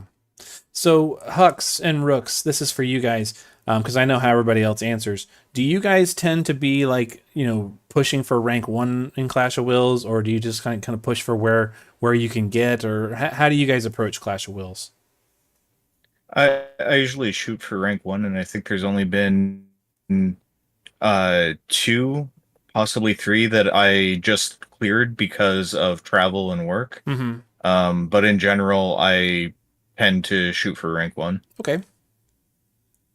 Yeah, so a guarantee for me is 99 each one. I do attempt to rank 1 as often as possible, just given, life and situations with the kid and whatnot. If I don't get around to it, I will 99 without a doubt. But more oftentimes than not, I am rank 1ing, and yeah, that sums it up for me. Okay. Cool. One thing I am kind of curious about, though, because this is multi-wave, is if they're going to lock the multi-wave where you have to fight all 3 at the highest tier with all mods, or for people that are just clearing it, are they going to say, okay, well, at level 99, no mods, you're only fighting the 3rd form or the 3rd version of the boss? That's a good question. That's a really good question. Just for the I sake didn't of consider that. Yeah, just for the sake of clearing 99 levels to get ready to try the fight on Thursday morning, I really hope that it's an optional AI modifier to enable the waves and not having to do 3 waves 20 times on the way to 99. Oh boy. Yeah, that could be a nightmare for the team that I have planned for my auto kill. Yeah. Okay. Oh, that would be tough, because a lot of the stuff you want to use is like arcane supplementation. You can't hit reload on that. You have to go manually select it. So if you have to do that for 3 fights just to farm up your stuff, that will suck. Yep. And well, there's other issues there too. But anybody who's got their setup that you were going to use for that 1 turn burst that involved Magnus abilities, no, you can't. So if you're taking a light team, doesn't Mireille have a LB boost as a just a cooldown? Just saying. Yeah, I think so. There you go. So here we go. Some new information, because some of this was in the monthly preview and some of it was not. It says to ensure your units are not inflicted with status ailments to prevent a counterattack. So it's going to counter you if you are inflicted with a status, which is just like, that's rough. And of course they recommend you take the new units. So what do you think about that? Like that if you happen to have a counterattack, it's going to hit you even, or not a counter. If you happen to have a status effect, it's going to hit you even harder. Like, or do something bad to you if you are hit with a status effect. That's interesting. We've never seen that counter. Hope we don't have another Anthemos on our hand. Oh gosh, we don't talk about that. It is, but it seems like a non-issue because it's so easy to stop getting status effects these days. It would have to dispel you, imperil your status effects, and apply the status effects all at the same time. But even then, like, you just cure it in your turn. So you would have to ignore that and not cure it, which who's going to do that? Right. Or it has to react to it instantly on that turn, in which case it's not really based on status. It's just an unavoidable attack. Right. So it's almost like a whole non-issue whatever thing. It's kind of goofy. They do that. Unless they wanted you to have the Seraph staff. This would affect. Let me see. I'm trying to think of a unit. Maybe like Hill, I think is one where I call it all of the bad stuff is blocked, but poison and silence I don't care about. So if you overlook that, then maybe it could be a problem. True. It could definitely hamper your gearing, having to force full immunity on all your units. It's like one materia slot gone or whatever. So, Sinzar, I'm glad you're here for this one, because when this popped up in the live stream, chat went pretty nuts thinking that this was like for your birthday. All the series boss battle stuff. What are your thoughts on this one? It is. This is. I'm over the moon for this. So not only is it series boss battles like the global version we've been doing, because there's two versions, and some people are probably getting a little bit confused with the JP version, where they have been updating them as well. So the JP updates have been, the new series boss battle updated for modern day, but they're still not really that hard because there's a lot of special missions in JP, like clear it with gathering, clear it with chaos units only. So they have to make them still relatively doable for janky teams. The global version of the new series boss battles was Sephiroth, in which case we didn't have all those weird missions. They just threw a brick wall of a unit at us, and it was very hard, or boss fight. It was very hard to do at the time. Of course, a year later, we're turn one killing it with power creep. Great. But on day one, Sephiroth was really hard. But the issue again was Sephiroth was the last series boss battle created. And the series boss battles, when they first came out in JP, they were designed very hard and complex. Players didn't love that, and they started to really dial it down to they were very basic. And Sephiroth, as cool as he is a very basic fight. He does like 2 moves per turn. He's at a 4-turn rotation. He's incredibly brain dead of a fight. On the other hand, Kefka, X-Death, Chaotic Darkness were the first 3 or first 4 series boss battles. They are very complex with very dangerous mechanics, and if those are upgraded to the same level of tuning as Sephiroth was, it's going to be some of the hardest fights we've ever had on Global, and that's going to be amazing and fun to play, and I cannot wait to do this on July 4th. Like, I'm canceling the barbecue. We're doing series boss battles that day. That's fun. And that is worth noting that it is not coming out this Thursday. It's coming out like down the road, right? So this will be on July 4th, with potentially lots of really cool rewards. I'm personally excited about this because I have this beef with the Facebook community about people asking for how to clear Safer Sephiroth, because it's just not that hard. Like, you just have to have strong units and then like a couple supports and you're done. Now we will finally have something new to talk about. So I'm excited about it. What about you guys? So Hux, Fabs, Rooks, Sketch, what do you guys think about these? I'm excited for it. Definitely prefer when Since I was saying, when the content's a little bit more challenging, the AI isn't just with, say, for Sephiroth, you can look at the AI at a glance and see, okay, I need to gear this, this, and this, and then you can set up auto farm teams, which have been done. Mm-hmm. Yeah, I mean, just me and Sims talked about this, during the news. The trials, we have had no trials, and so for them to bring back boss fights, which is probably the best part of the game, that's good of them. It's let's get back to our roots. That 7-star meta, man. Like, we're having trial fights and we were getting new fights left and right, and ever since then it's just kind of dwindled down. So, yeah, I'm all for it. Yep. Bring back 75 turn clears. I'm in. Like, let's do it. And then, like, Honestly, sorry, go ahead. sure. And then we can watch 24-hour streams of Sensar giving 75 turn clears with different parties. But these is Gert and I had this discussion like really recently about, hey, I really love my Dart team. This team's so much fun, like taking it to old stuff. Now there's real stuff to take it to. It'd be great. I get to use Lulu. I'm going to get to use the new Ivy, or however you say her name. I'll probably butcher it like 5 more times. Who I think's like the new coolest unit in the entire game. So excited to pull for her. Like, and that fits on the team. Like, I pulled for Lulu. I have a Meralda, who's also a fan favorite, just my favorite Xenogears character, like design wise. So it's like there's just so much cool stuff. Yep. I think it's good. Stuff to look forward to. Speaking of stuff to look forward to, they introduced us to the concept of overdrive, which provides you with stat buffs for units of a specified category that stacks with everything else, and there's a special animation that plays when you do it.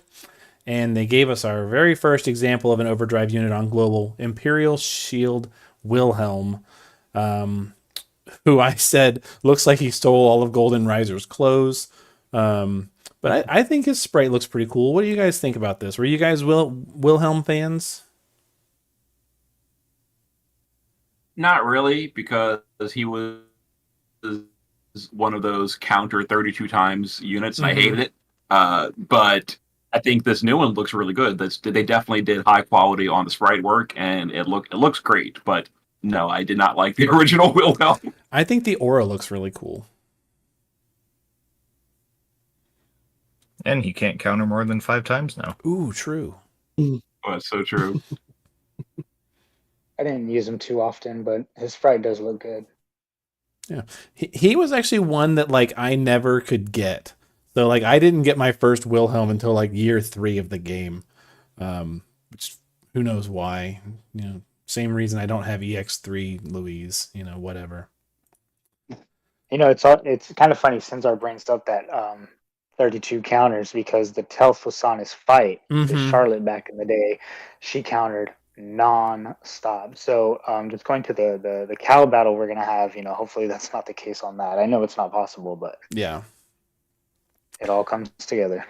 Now, this is not like the most dramatic overdrive that I think there are more interesting ones that come in the future. But at EX0, his is attack, defense, magic, spirit 200 for Clash of Wills category units. And then at EX1, it's 300 for 2 turns, which pretty much go ahead and tells you he's a Clash of Wills unit because he's going to be boosting other Clash of Wills units. Sinzar from JP, is this in line with what they normally have? Is it 200 and 300, or is it usually bigger? No, it's the same thing. It's the exact same. Yeah, the overdrives are all the exact same in JP. The only difference is the category they apply to. Okay. So his is for Clash of Wills. Like the one for like Cloud is for Rebels. The one for Tifa is Guardians. Stuff like that. Okay, I thought they were bigger, but okay, that's cool. I'm good. That's good to know. Either way. So one thing on overdrive before we move on from that from that slide here, as we have Sensor here. I was talking with them before the stream about this. That's kind of a huge deal, isn't it, Sensor, that it's the Clash of Wills category, since that category is so big and has a lot of strong units. Like that's definitely like a big thing to pull for, with it being the overdrive for it. Well, for Clash of Wills, it's obviously amazing because literally your entire party is going to be Clash of Wills in Clash of Wills. Like you're not taking a non-Clash unit to Clash. So yeah, it's going to apply to your entire party. I'm not sure if Gert wants to get into this about the dark visions, but if we still had dark visions, it would probably not be that big of a deal unless they gave him good dark visions damage, because most of the time the Clash of Wills units are not the meta in dark visions, other than like one or two usually. So it would be less of an impact there, but in Clash of Wills, it's obviously going to be your entire party, so that's perfect. Yeah, and since he's most likely going to be a tank, like I don't see him having that dark visions damage. Yeah. Real quick. Yeah, go ahead.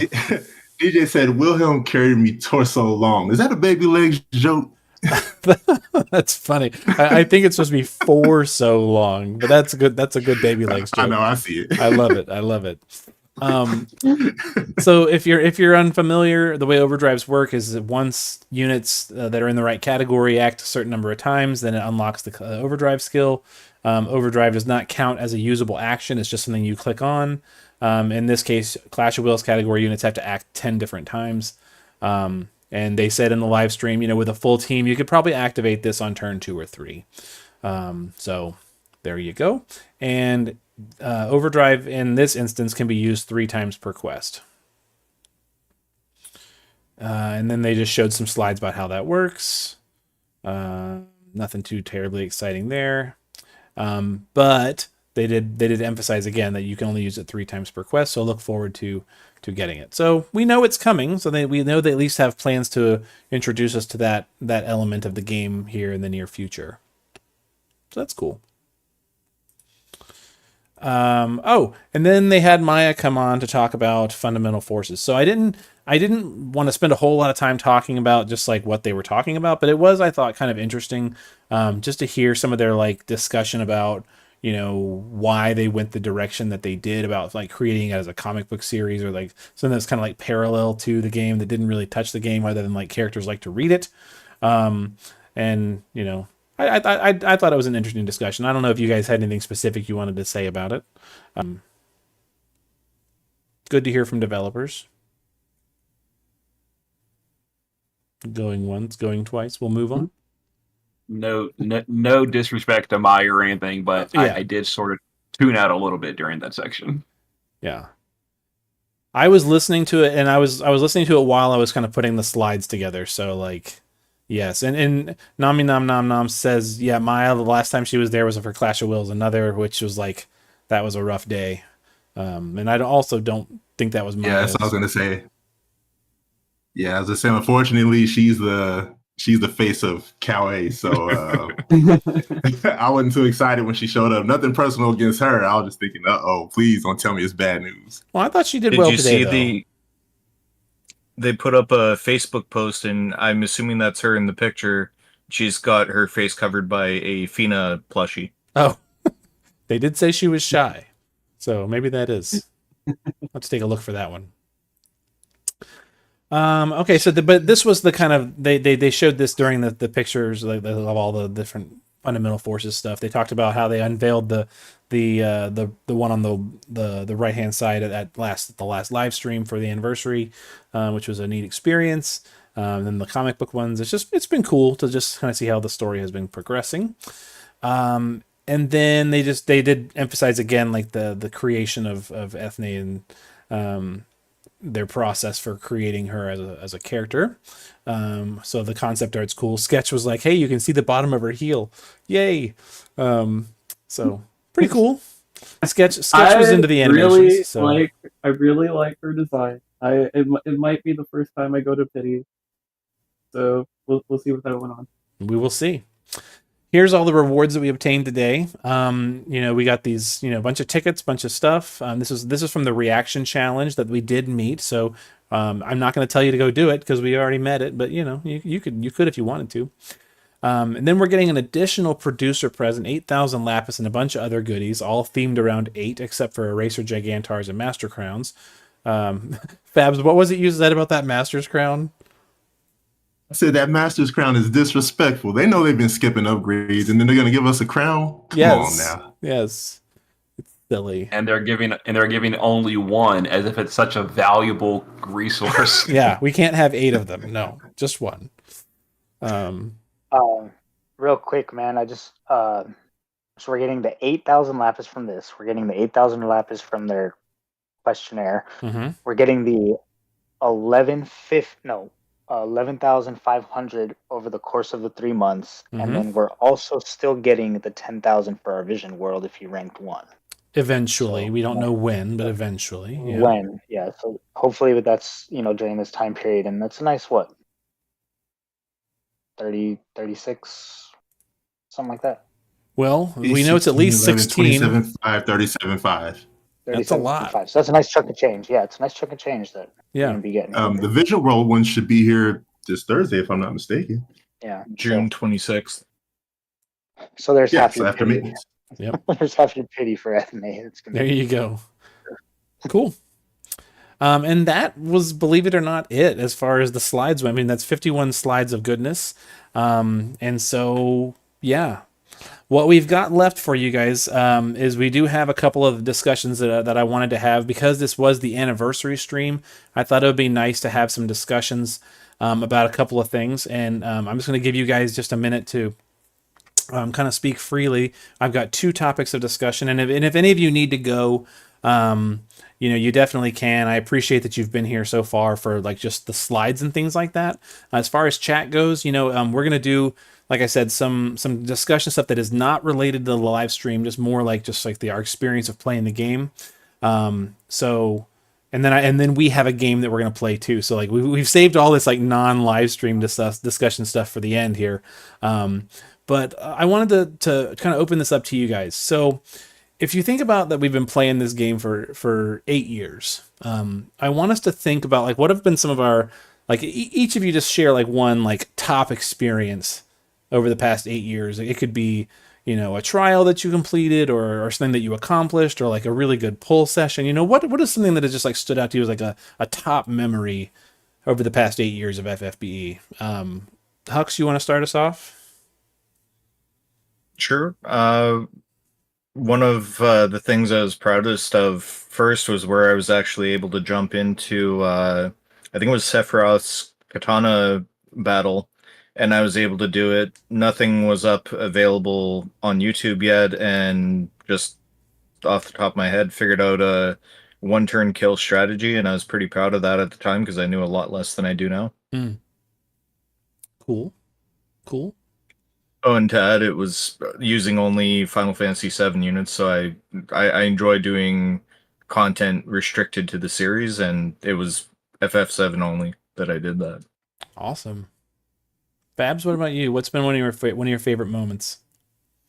I don't know if I have one specifically in game. With something just generally about playing kind of work? Yeah, absolutely. Just a memory about playing yeah. Well, my thing is, I don't know, FFBE kind of did something to me. Watching other, live streams and stuff, I kind of took that maybe I should stay away from these communities, toxicity, whatnot.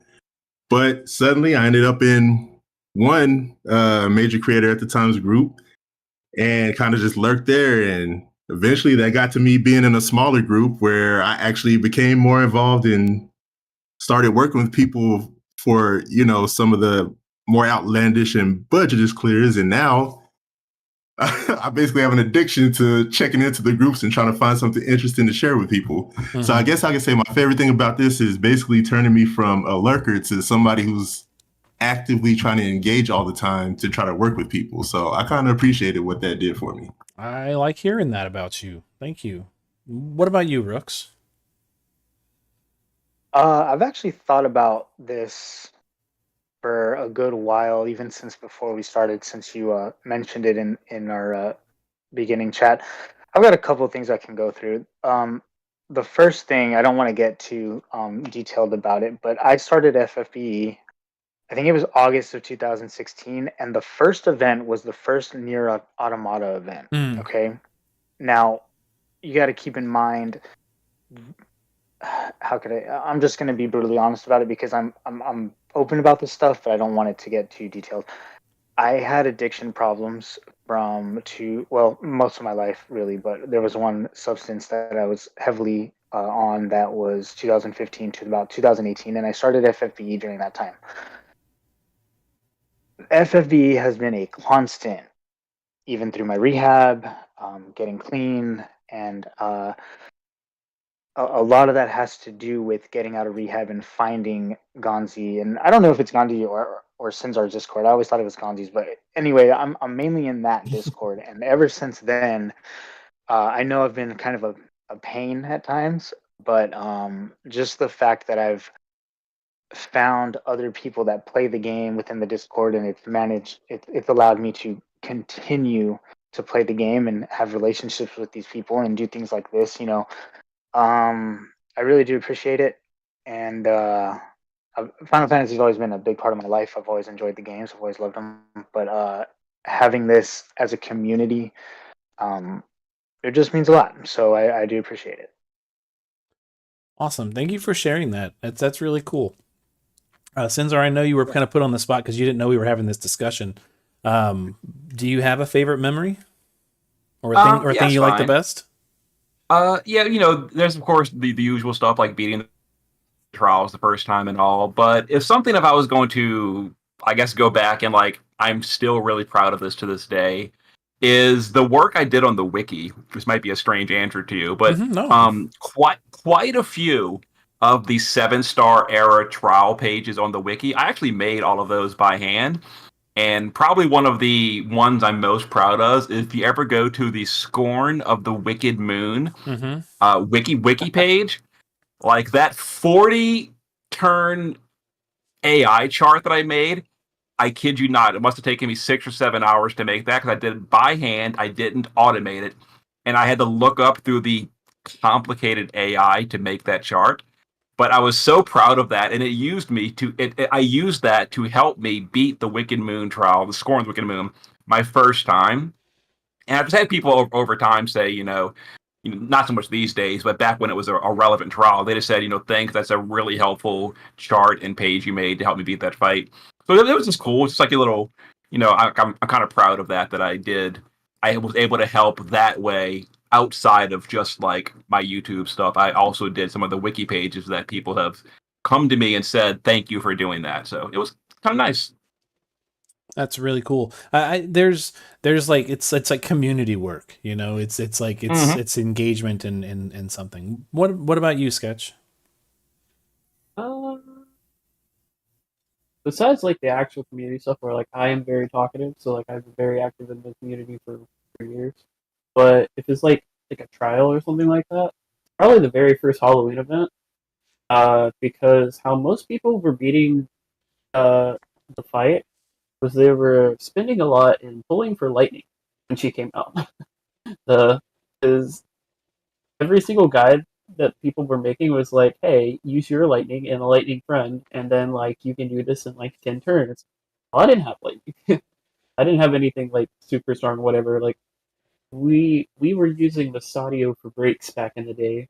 So like there was one night where I spent like 7 or 8 hours trying to beat this fight, and I finally was able to. I brought a lightning friend, and I can't remember who I used to like. I can't remember who I was using as my chaining partner for her. But basically, we did it in like 30 turns. For like most of the trial clears were like 10 turns, and then they would end. But we super turtled up, and the one lightning plus like the cheating partner were like eventually kill the boss, and it was a big deal for me because I was free to play, and a lot of people were struggling with this boss, and I couldn't find any guys that weren't double lightning. So like it's just a lot of spending hours and hours to beat that fight. And then they did something like that again later and made the Halloween boss extremely hard again the next year. But that one's more memorable than the second one. Yeah, I would agree. I've got two, and one of those is similar to that, where I don't know if you guys remember, there was like a Final Fantasy 14 event, I think it was, where like where you were fighting Titan, and it was the one where like the first phase his heart was not open, or his heart was closed, and then the second phase his heart was open, and then it closed up again and snorted your tank. Like I worked so hard on that one for the entire duration of the event, and I just couldn't beat it. I couldn't beat it. I didn't. Everything, like you said, everything centered around having Orlando, right? And like I didn't have Orlando after trying really really hard to get him. And I tried every single Orlando on my friends list, and the friends list was terrible back then, just like it is now. And so like you would try and fail and have to wait again for 4 more hours to try again. And like I got the fight done, like just luck, right? Just dumb luck, with like 5 minutes left before server reset, and I got the I got it done. And that was like back really really old in the game, so like right after Orlando had come out. And so like way before I knew anything, and never had good units ever. And that was a hard one. But even bigger, like that was like just like a personal achievement one, but like more just like I this game has some, I'm not going to say it's the same as Rooks, but I would say similar to Rooks. This game has been like a constant during some dark times over the past couple of years, and has been there for me, and the people have been there for me. And like since I started doing this channel, like I have just felt really welcomed and appreciated, and that has meant a lot to me. And so I would say that those, like, sometimes it's like the personal achievement stuff, sometimes it's like the community engagement stuff, sometimes it's the like stuff like this where we're just talking to each other and having friends that I've made, and like, you know, in some cases have even been able to go and meet in person, which was phenomenal last year. And so those have just been really good memories that have taken place over the past 8 years. Are there things that maybe stood out as like hard things that we've had to deal with in the past years? I don't want to get too negative, because we are going to talk about quality of life stuff, but is there anything that stands out as just like gut punch moments?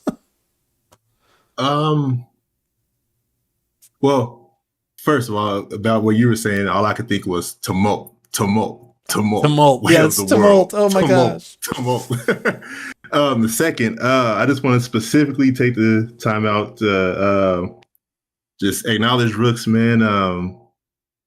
Just that's a tough, that is a tough battle, man. And you put in the effort to keep up that fight.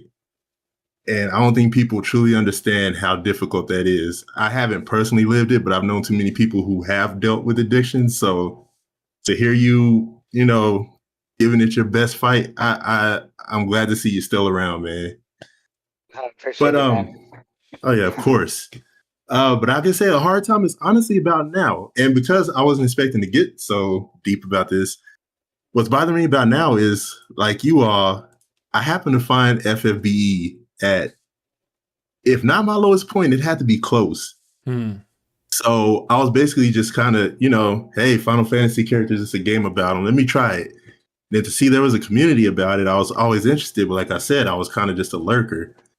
But over time, I happened to just sneak myself into being more active and engaged. And long story short, got to really like a lot of the people and just the game itself. So to see where the state of affairs happens to be now, and just all of the air around it, it's been heartbreaking, man. I know eventually the day is going to come, the game has to close down, but it just sucks to think about, because this is I said it kind of half jokingly with Lady M that FFBE has become my personality trait. But it's true. This is the one thing that I've truly just invested a bunch of my time and energy into, because I loved figuring stuff out that I could share with the rest of you guys here. And, hopefully it'll, be helpful to someone, or spark discussion, or just be cool and interesting. It's like I said, it's just been the one thing I've just been committed to for this long. So just to feel that, where we are now, the future is up in the air, it's been kind of disappointing, but I'm trying to just be a positive about it and ride this train until it's over. Yeah. I will say that I'm very appreciative of the fact that several people in chat were actually trying to get other people in chat to knock it off, and be more positive and not focus on all that stuff. There was, of course, some doomsaying and stuff like that, but for sure people were actively trying to fight against it, which I thought was a good thing. Yeah. Yeah, Yeah. it's Oh, like I said, go it's ahead, gonna go come ahead. to an end at some point. It just sucks to see everybody so doom and gloom about everything at every turn. Yeah. And like, in my mind, it just accelerates the problem. So every time I Well, see it, it's just like I feel like people are killing the one thing that I truly have loved this long and have enjoyed doing. but trust us, man. We know somebody like that who goes by a certain Final Fantasy IV antagonist, man. Hey, chill, chill, chill, chill. No. But you know what? He's cool, man. He's our buddy in chat. But Yeah. Yeah, I love um, the guy. yeah. He's great, man. Um, let's see. A negative point in my game, man, was probably pulling for Tiana. Oof. I feel that in my nethers. Yeah, I got her. Yeah, it's too. But no, in all seriousness, I'm gonna have to agree. I think right now, you know, I know we all saw the post about the layoffs and what's been happening in the last couple months, last couple year, maybe 2 years. Yeah, and a lot of people say this after that 7-star meta, it just kind of seemed like it was going downhill. But you know, after I got my list of quality of life stuff that they could fix. I'm ready for that one, Gert. But we'll go into that yeah, next. but I think after today, I came into this optimistic, and I'm excited for what they've brought us. And the next live stream, hopefully it's the same. But yeah, the state of affairs right now, they were falling off pretty hard. But I think they might have saved themselves for a little while. Yeah, I agree. It's good to see that they have plans for at least another month to get us to July 4th to see the new series boss battle updates and things like that. So speaking of the quality of life, I want to keep us moving forward. If you had one or maybe two things that you think would be a big quality of life improvement or a wish list for the next year, any ideas of what that might be for you? Vision card management. Oh my God, convert them to currencies. That would be a big I've got one. I've got like 7 things, so everybody else can go.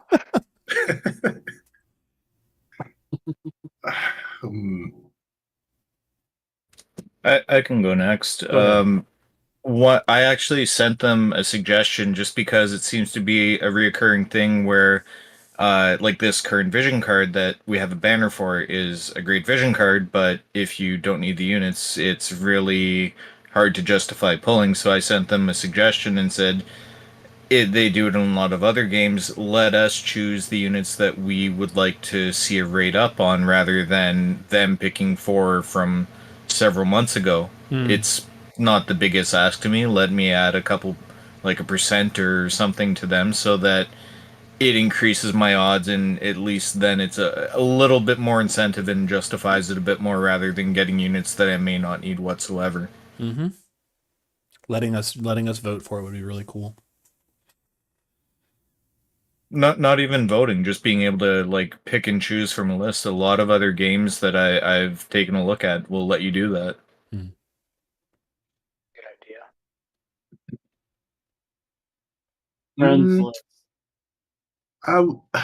My main things are already what Sinjar touched on is just inventory slots.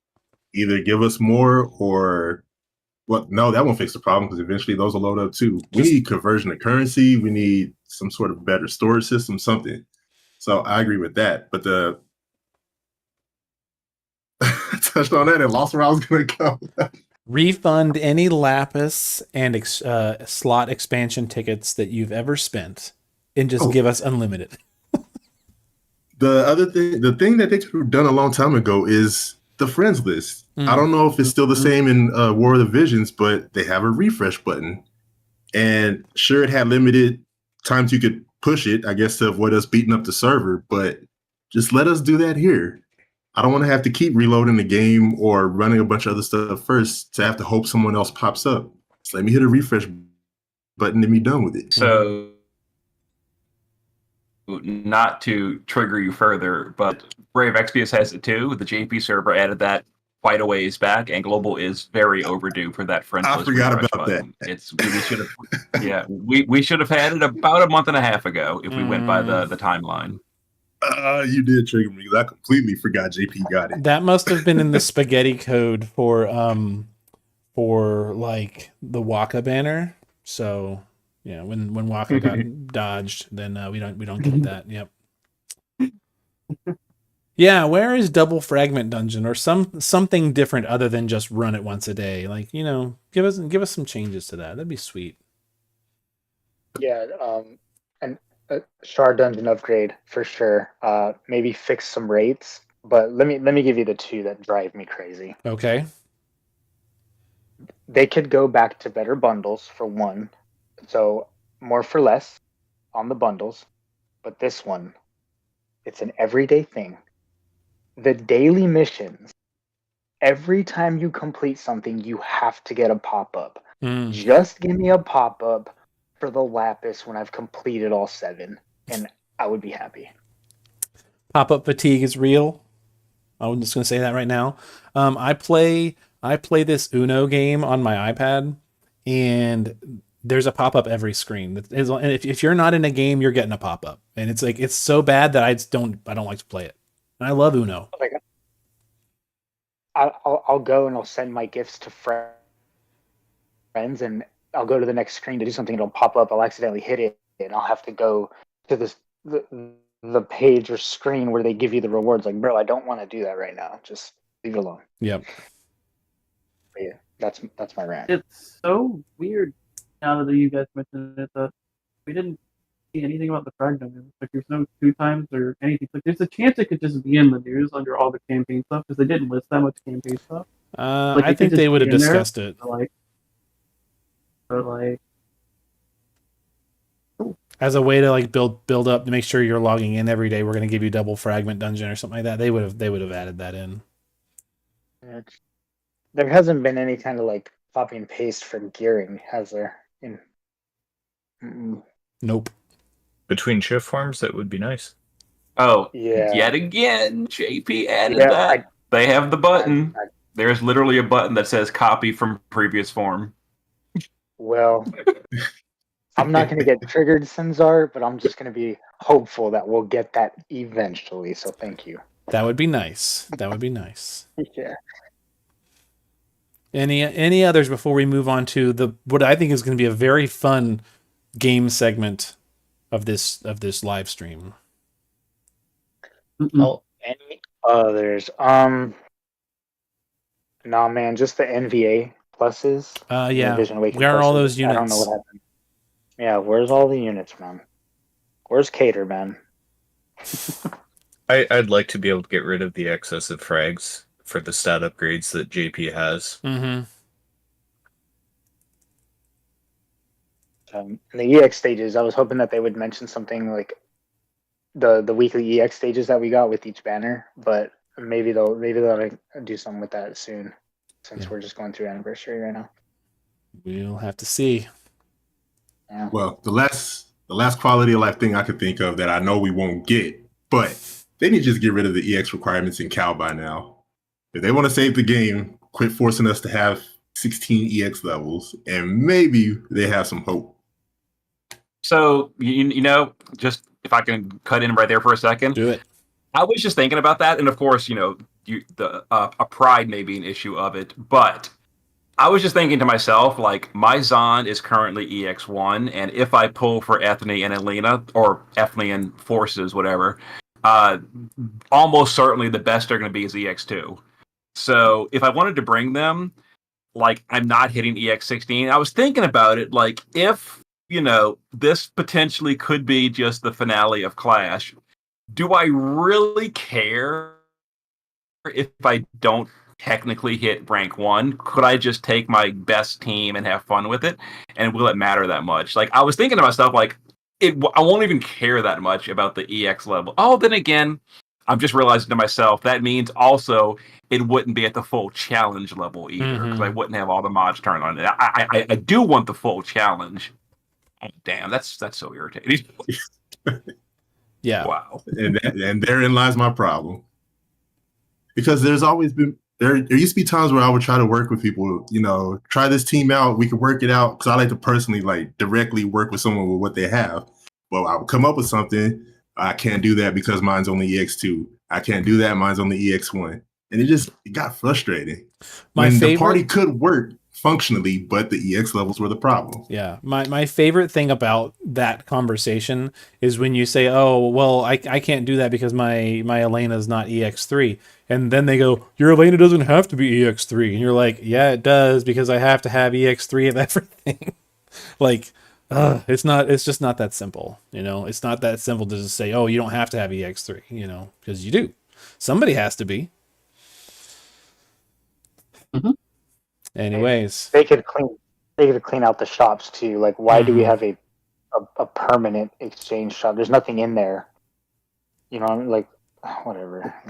Yeah, the shop. They should have gave me the my UI just needs a lot of touch. Like, there's a lot of touches that need to be done to the UI and all the menus and things like that. That would make the game a lot easier, cleaner, run faster, not take up so much space on your phone. Like, I'm sure there's a bunch of things that could be done about that.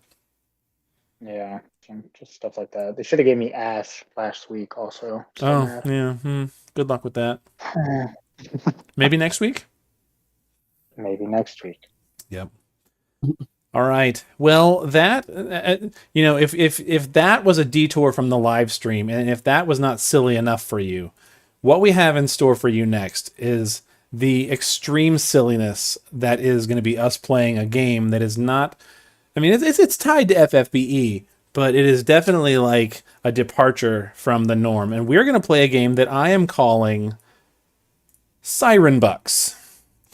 In the game of Siren Bucks, we're going to talk about some characters that exist in the FFBE universe, and we're going to talk about what they would order at Starbucks if they were going to get some coffee. So I've got some options. We don't have very many. We've got 10. Okay, that's like, we don't have to spend a ton of time on each one, but we're going to talk, a little bit about who would these personalities, what would their drink of choice be? And it doesn't have to be Starbucks. Like, if all you know about coffee is that you can go to Burger King and get a cup of coffee, that's okay. It doesn't have to be perfect, but I want chat to get involved. You guys, your feedback matters too. There's no wrong answers. And that's the best part about Siren Bucks, is everybody loses at Siren Bucks. Okay. I feel like that last suggestion of lack of knowledge of Starbucks was for me.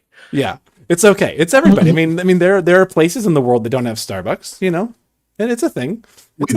Did you say Burger King coffee? Sir, we have morals and decency. I know. McDonald's coffee is way better than Burger King coffee. Okay, we're not gonna it's. I'm just saying, if all you know is what you know, then it's what you know. So we'll start here. We're gonna start with I'm gonna throw you a softball. Ready? What would Rain order at a Starbucks or a coffee shop or whatever? What do you guys think? I feel like Rain would be a curveball. You think Rain's a curveball? I think Rain is so easy. Well, I'm just saying, I think Rain seems so fun and easygoing. You think he'll get something, I don't know, sweet, maybe fruity or whatever. I think Rain will be your black coffee kind of guy. Okay. Yeah, he's going triple shot espresso with that. There you go. Oh, man, he's hyped. He's ready to go. See, I was agreeing. I think that Rain is a cinnamon latte with an extra shot. For See, me, I think that's what people would expect. Nah, for me, Rain's just the basic, the generic, just the coffee, cream, and sugar. He's done. Coffee, cream, and sugar. Yeah, I could see that too. Honestly, I think you're right. I think Rain is flexible enough, right? He fits a lot of bills. So, okay, maybe Cesar's answer for somebody else. Yeah, black coffee and a honey bun. I love it. 2 cream, 2 sugars. Yep. White chocolate mocha. Rain is a drop mocha latte. Yeah. Okay. Well, maybe this one will be a little harder. So we'll go to Lastwell too, because you can't have Rain without Lastwell. So what do you think about Lastwell? What would Lastwell order for coffee? Cesar's answer. Is it too on the nose to be like an iced coffee? No, not at all. Go. Not at all. You might want to reserve iced coffee for somebody else on the list, but iced coffee works. I think he's getting like plain black tea. Plain black tea. Okay. Ben Vado says water. I like it. Nice Esper for of my Destruction, answer. Lastwell, maybe. This is fun. Isn't this fun? Lastwell is iced coffee. Yep. I can see that. I really can. It's nice. A chai. Ooh, a chai. Okay. Yeah. Good stuff. All right. Well, a flat frappuccino, iced frappuccino. I could see all those. I think he's probably just a black iced coffee. You know, I think he's pretty straightforward. What about Saul? You got me there. Something deep but not pretentious. So I don't know. Cappuccino, maybe. Okay, maybe. So if you've worked in a Starbucks, maybe you just know the coffee business. Have you ever heard of a flat white? I have not. So even Nope. though I drink excessive coffee and frequently go to Starbucks or PJ's Coffee, I unfortunately just always get just a coffee. I don't coffee. get the specialty drinks ever. Yeah, I mean, hey, the regular drip coffees are good. I'm sorry, I was laughing at Nami. Yeah, blood of the barista. Cookies and cream. Yeah, that's good stuff. Black coffee, dark as his soul, with a blend roast of beans. Mocha frap. Saul has a sweet tooth, something with a lot of cream and caramel and chocolate and a lot of sugar. Yeah. Oh, an iced tea for Lastwell. I can see that too. But yeah, okay. I think this is okay. So I think we've gotten out of the easy ones. I think we now kind of get the game. I think this is gonna spark some controversy. Bruce. Oh. What is Bruce drinking? So by memory from the story, Bruce was pretty flashy. He had he pulled the cards out of the hat to show off a little bit. So I guess he's one of those that has the coffee that takes 20 seconds to order it with all the additions to it, I suppose.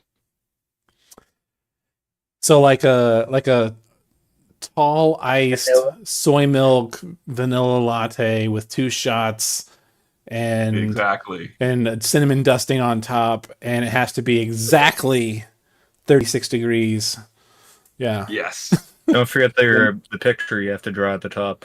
Oh yes, and you have to have the foam picture. Absolutely. Black Vanilla coffee, bean, cream and sugar, non-fat black coffee, latte a with tall 3 hot triple shot. Splendos. What were you Bruce saying? gets people fired because they're confused about his order. Oh, yes. What was I saying? I was saying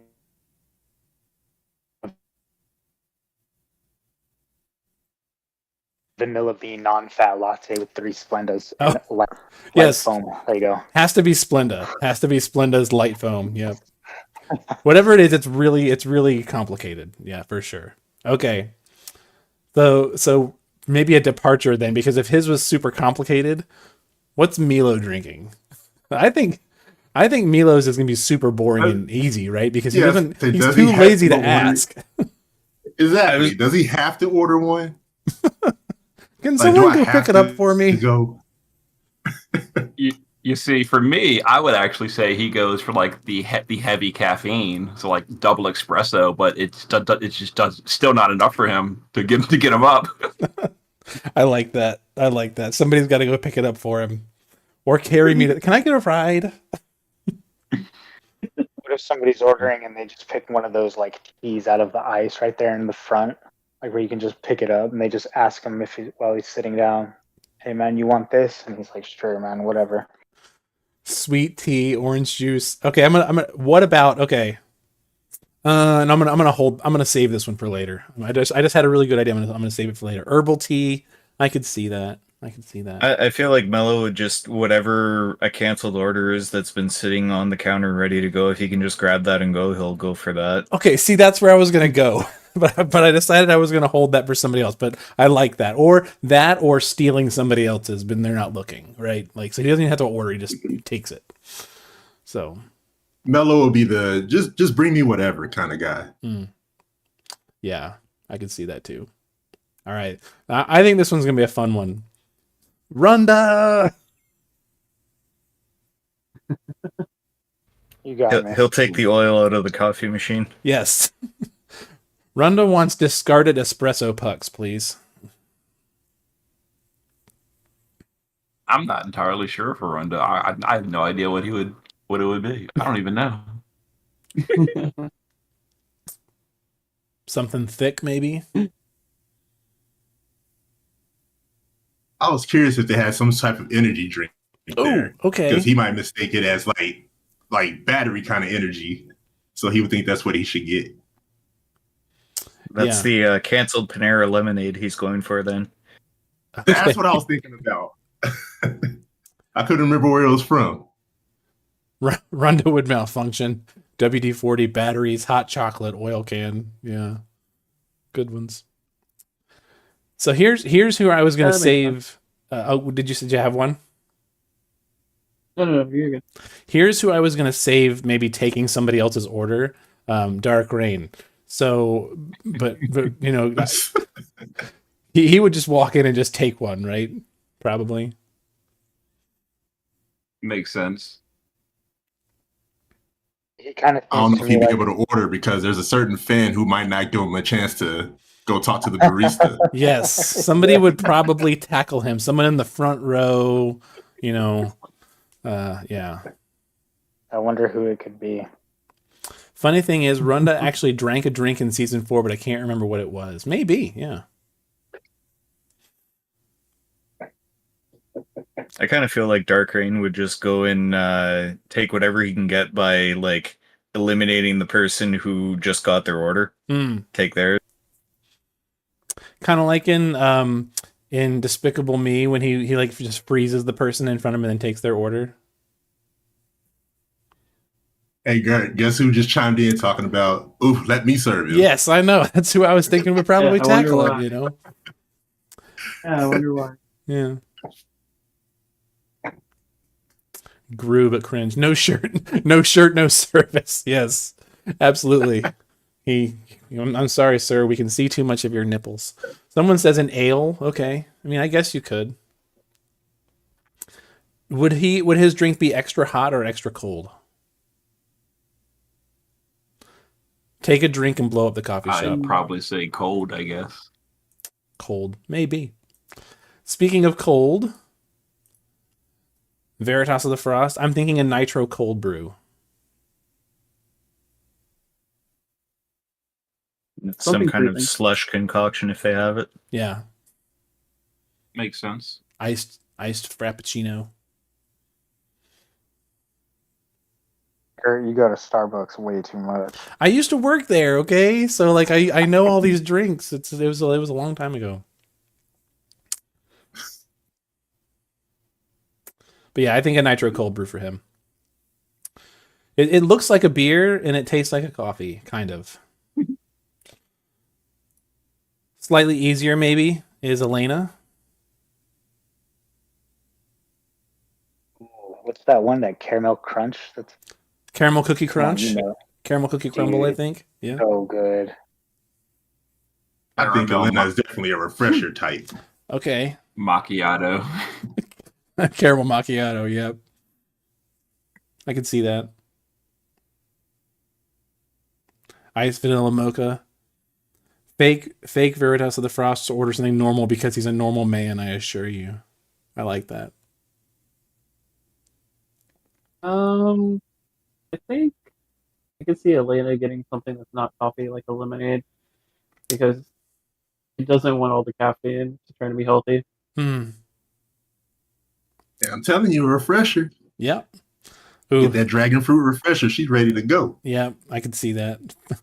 Something pumpkin spice, a unicorn drink, liquid nitrogen on the rocks, coffee with cream and sugar, maybe a sprinkled donut. All right, last one, and then we'll be done here with this very fun game segment and this stream. Is Roos. Oh, that's easy. He gets the exact same thing as Rain, but he drinks it faster. I like That it. made me laugh. That's good. And he complains about it the whole time. And brings it up every time they go out for more. Every time. We never stop talking about it. So, fun quick add-on, Gert. What do you think Ethne and Force drink? Oh, well, so Fundamental Force probably drinks the coffee shop equivalent of bar sweat. Um, because it seems to be like they're just everything crammed into one unit. Or at least all five of them crammed into one unit. So I guess, just like 5 drinks in one cup. And Ethne is probably a what's called a dark roast black eye, where you get a dark roast and then you pour 2 shots into it. I was thinking she'd just take like the bottom of the coffee pot. Whatever is burnt leftovers at the end of the day. All the grounds on the bottom. Yep. Yeah. It's got coffee grounds in it too. Yeah, for sure. It's something dark. Could be dark chocolate. It's something dark in general. Dark in general. I like it. Fundamental forces have to be like when you used to go to the convenience store and just get one or get a little bit of everything. Oh yeah. I was thinking that, bro. They just hit the cup. They hit every panel, like Dr. Pepper, Coke, all of it. Yeah. Yeah. So she's a big gulp, is what you're saying. Yeah. There you go. Yep. I like it. Fundamental Force So, drinks the combined order of every other member of Fundamental Forces. I like it. Good stuff. That's all I got as far as this very silly, very, very serious game goes, She chews the coffee grounds. Thank you guys for being here. Like I know this has been a long live stream and we had a couple of minutes kind of getting started, but I had a lot of fun talking about this one. And I just wanted to do a little something extra because it was the anniversary live stream. And it's been so long since we've had a beige carpet. So I wanted to take a couple minutes to just, really visit with people and visit with chat and things like that. So I appreciate all of you guys being here as my guests, and I appreciate all of the chat being here.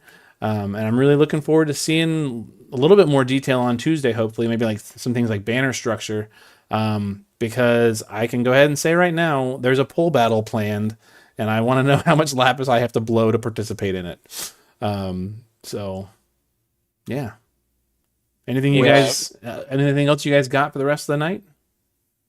Just because I missed the beginning, which unit are you going for? Are you going for both, or is there one that you're leaning towards? Well, that's what I want to see. Like, I want to see like if they're both on the same banner or if it's gonna be split or what. I guess if they're split, I mean, I have the buildings for both light and dark. And so I kind of would like both. But I think if I had to narrow down one, I don't like to chase premium units. So I'd probably choose forces. Makes sense. Yeah. But I think I think Ethne's obviously the better meta pick, right? Because she's got the super sword in peril and the just a lot of good utility and stuff like that. Mm-hmm. I'd mentioned it in the chat earlier, but I was pleasantly surprised with the live stream in general, but also just that they had predicted that their stream would be 45 minutes and they doubled it. So that was a nice surprise, and it was overall a lot more productive and better information than past streams. And Justin was very enthusiastic in the beginning. You mean Tony? Yep, him. Yep. Oh, I thought he was firing a shot there. Oh, maybe he was. Maybe, I don't know. You're right. I'm sorry. I'll stop talking. Last year, Go ahead. the banner, were they together when it was Elena and Rick? Do you remember? No, they were split. But like, so at Thanksgiving when they had Hyo and Veritas, they were together. Yeah, but they were both premiums too. Right. Mm-hmm. We'll have to see, I I guess. remember. I believe 2 they had years their ago- own individual step ups. You think they'll have individuals? Oh, I was letting you finish. I didn't mean to cut you off. Oh, 2 years ago, Esther and Sylvie were on one, and then Vilk was on the other one. So, like, that's a premium and a non-premium, but Esther was also, like, 6 months old at that point. I don't know. I could see it going both ways.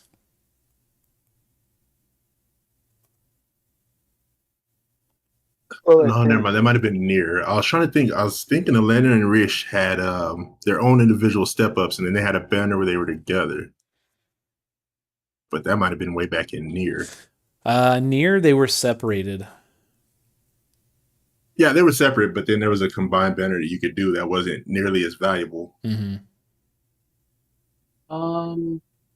Yeah, wasn't Elena with Ibarra?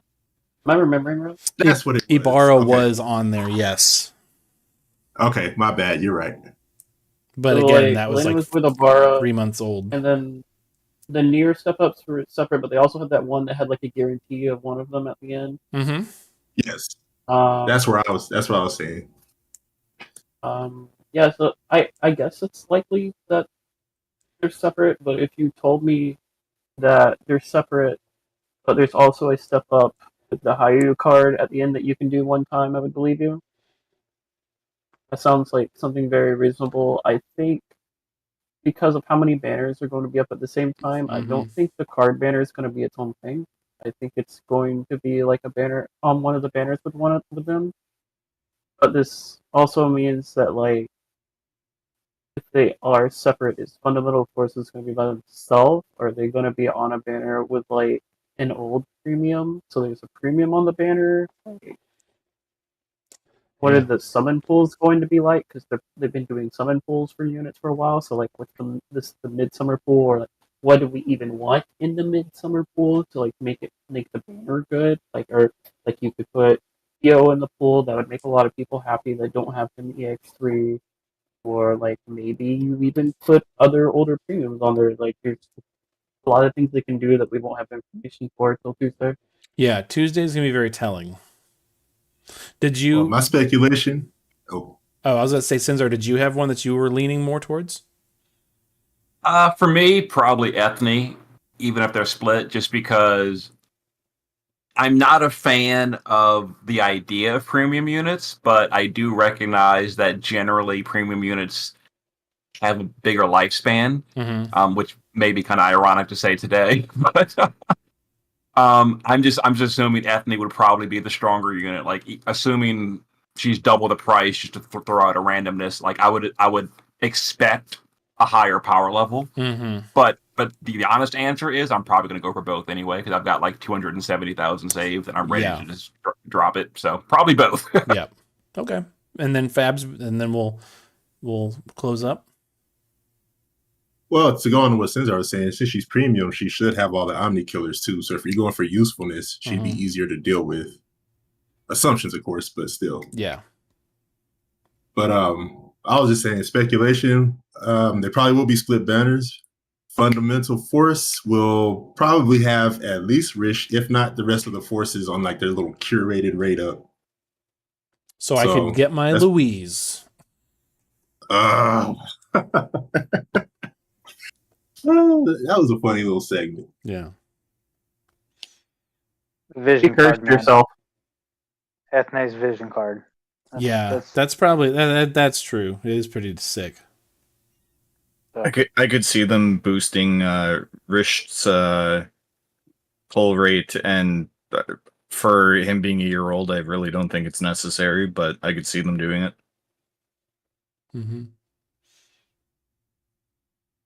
All right, guys. I think we're there. Thanks everybody for hanging out and watching and chatting. And we will see everybody Tuesday for more news, hopefully, and then whatever comes on Thursday. Until then, be good to each other. Take good care of each other. Be good to the community. Good to people around you. And we will do what we can with this game. Have fun with it. Thanks, Eric. Later, everybody. See you next time. Night, everyone. Like I said, this has been a happy anniversary. This has been a great time with great people. Yes. All right. Have a good one, everybody.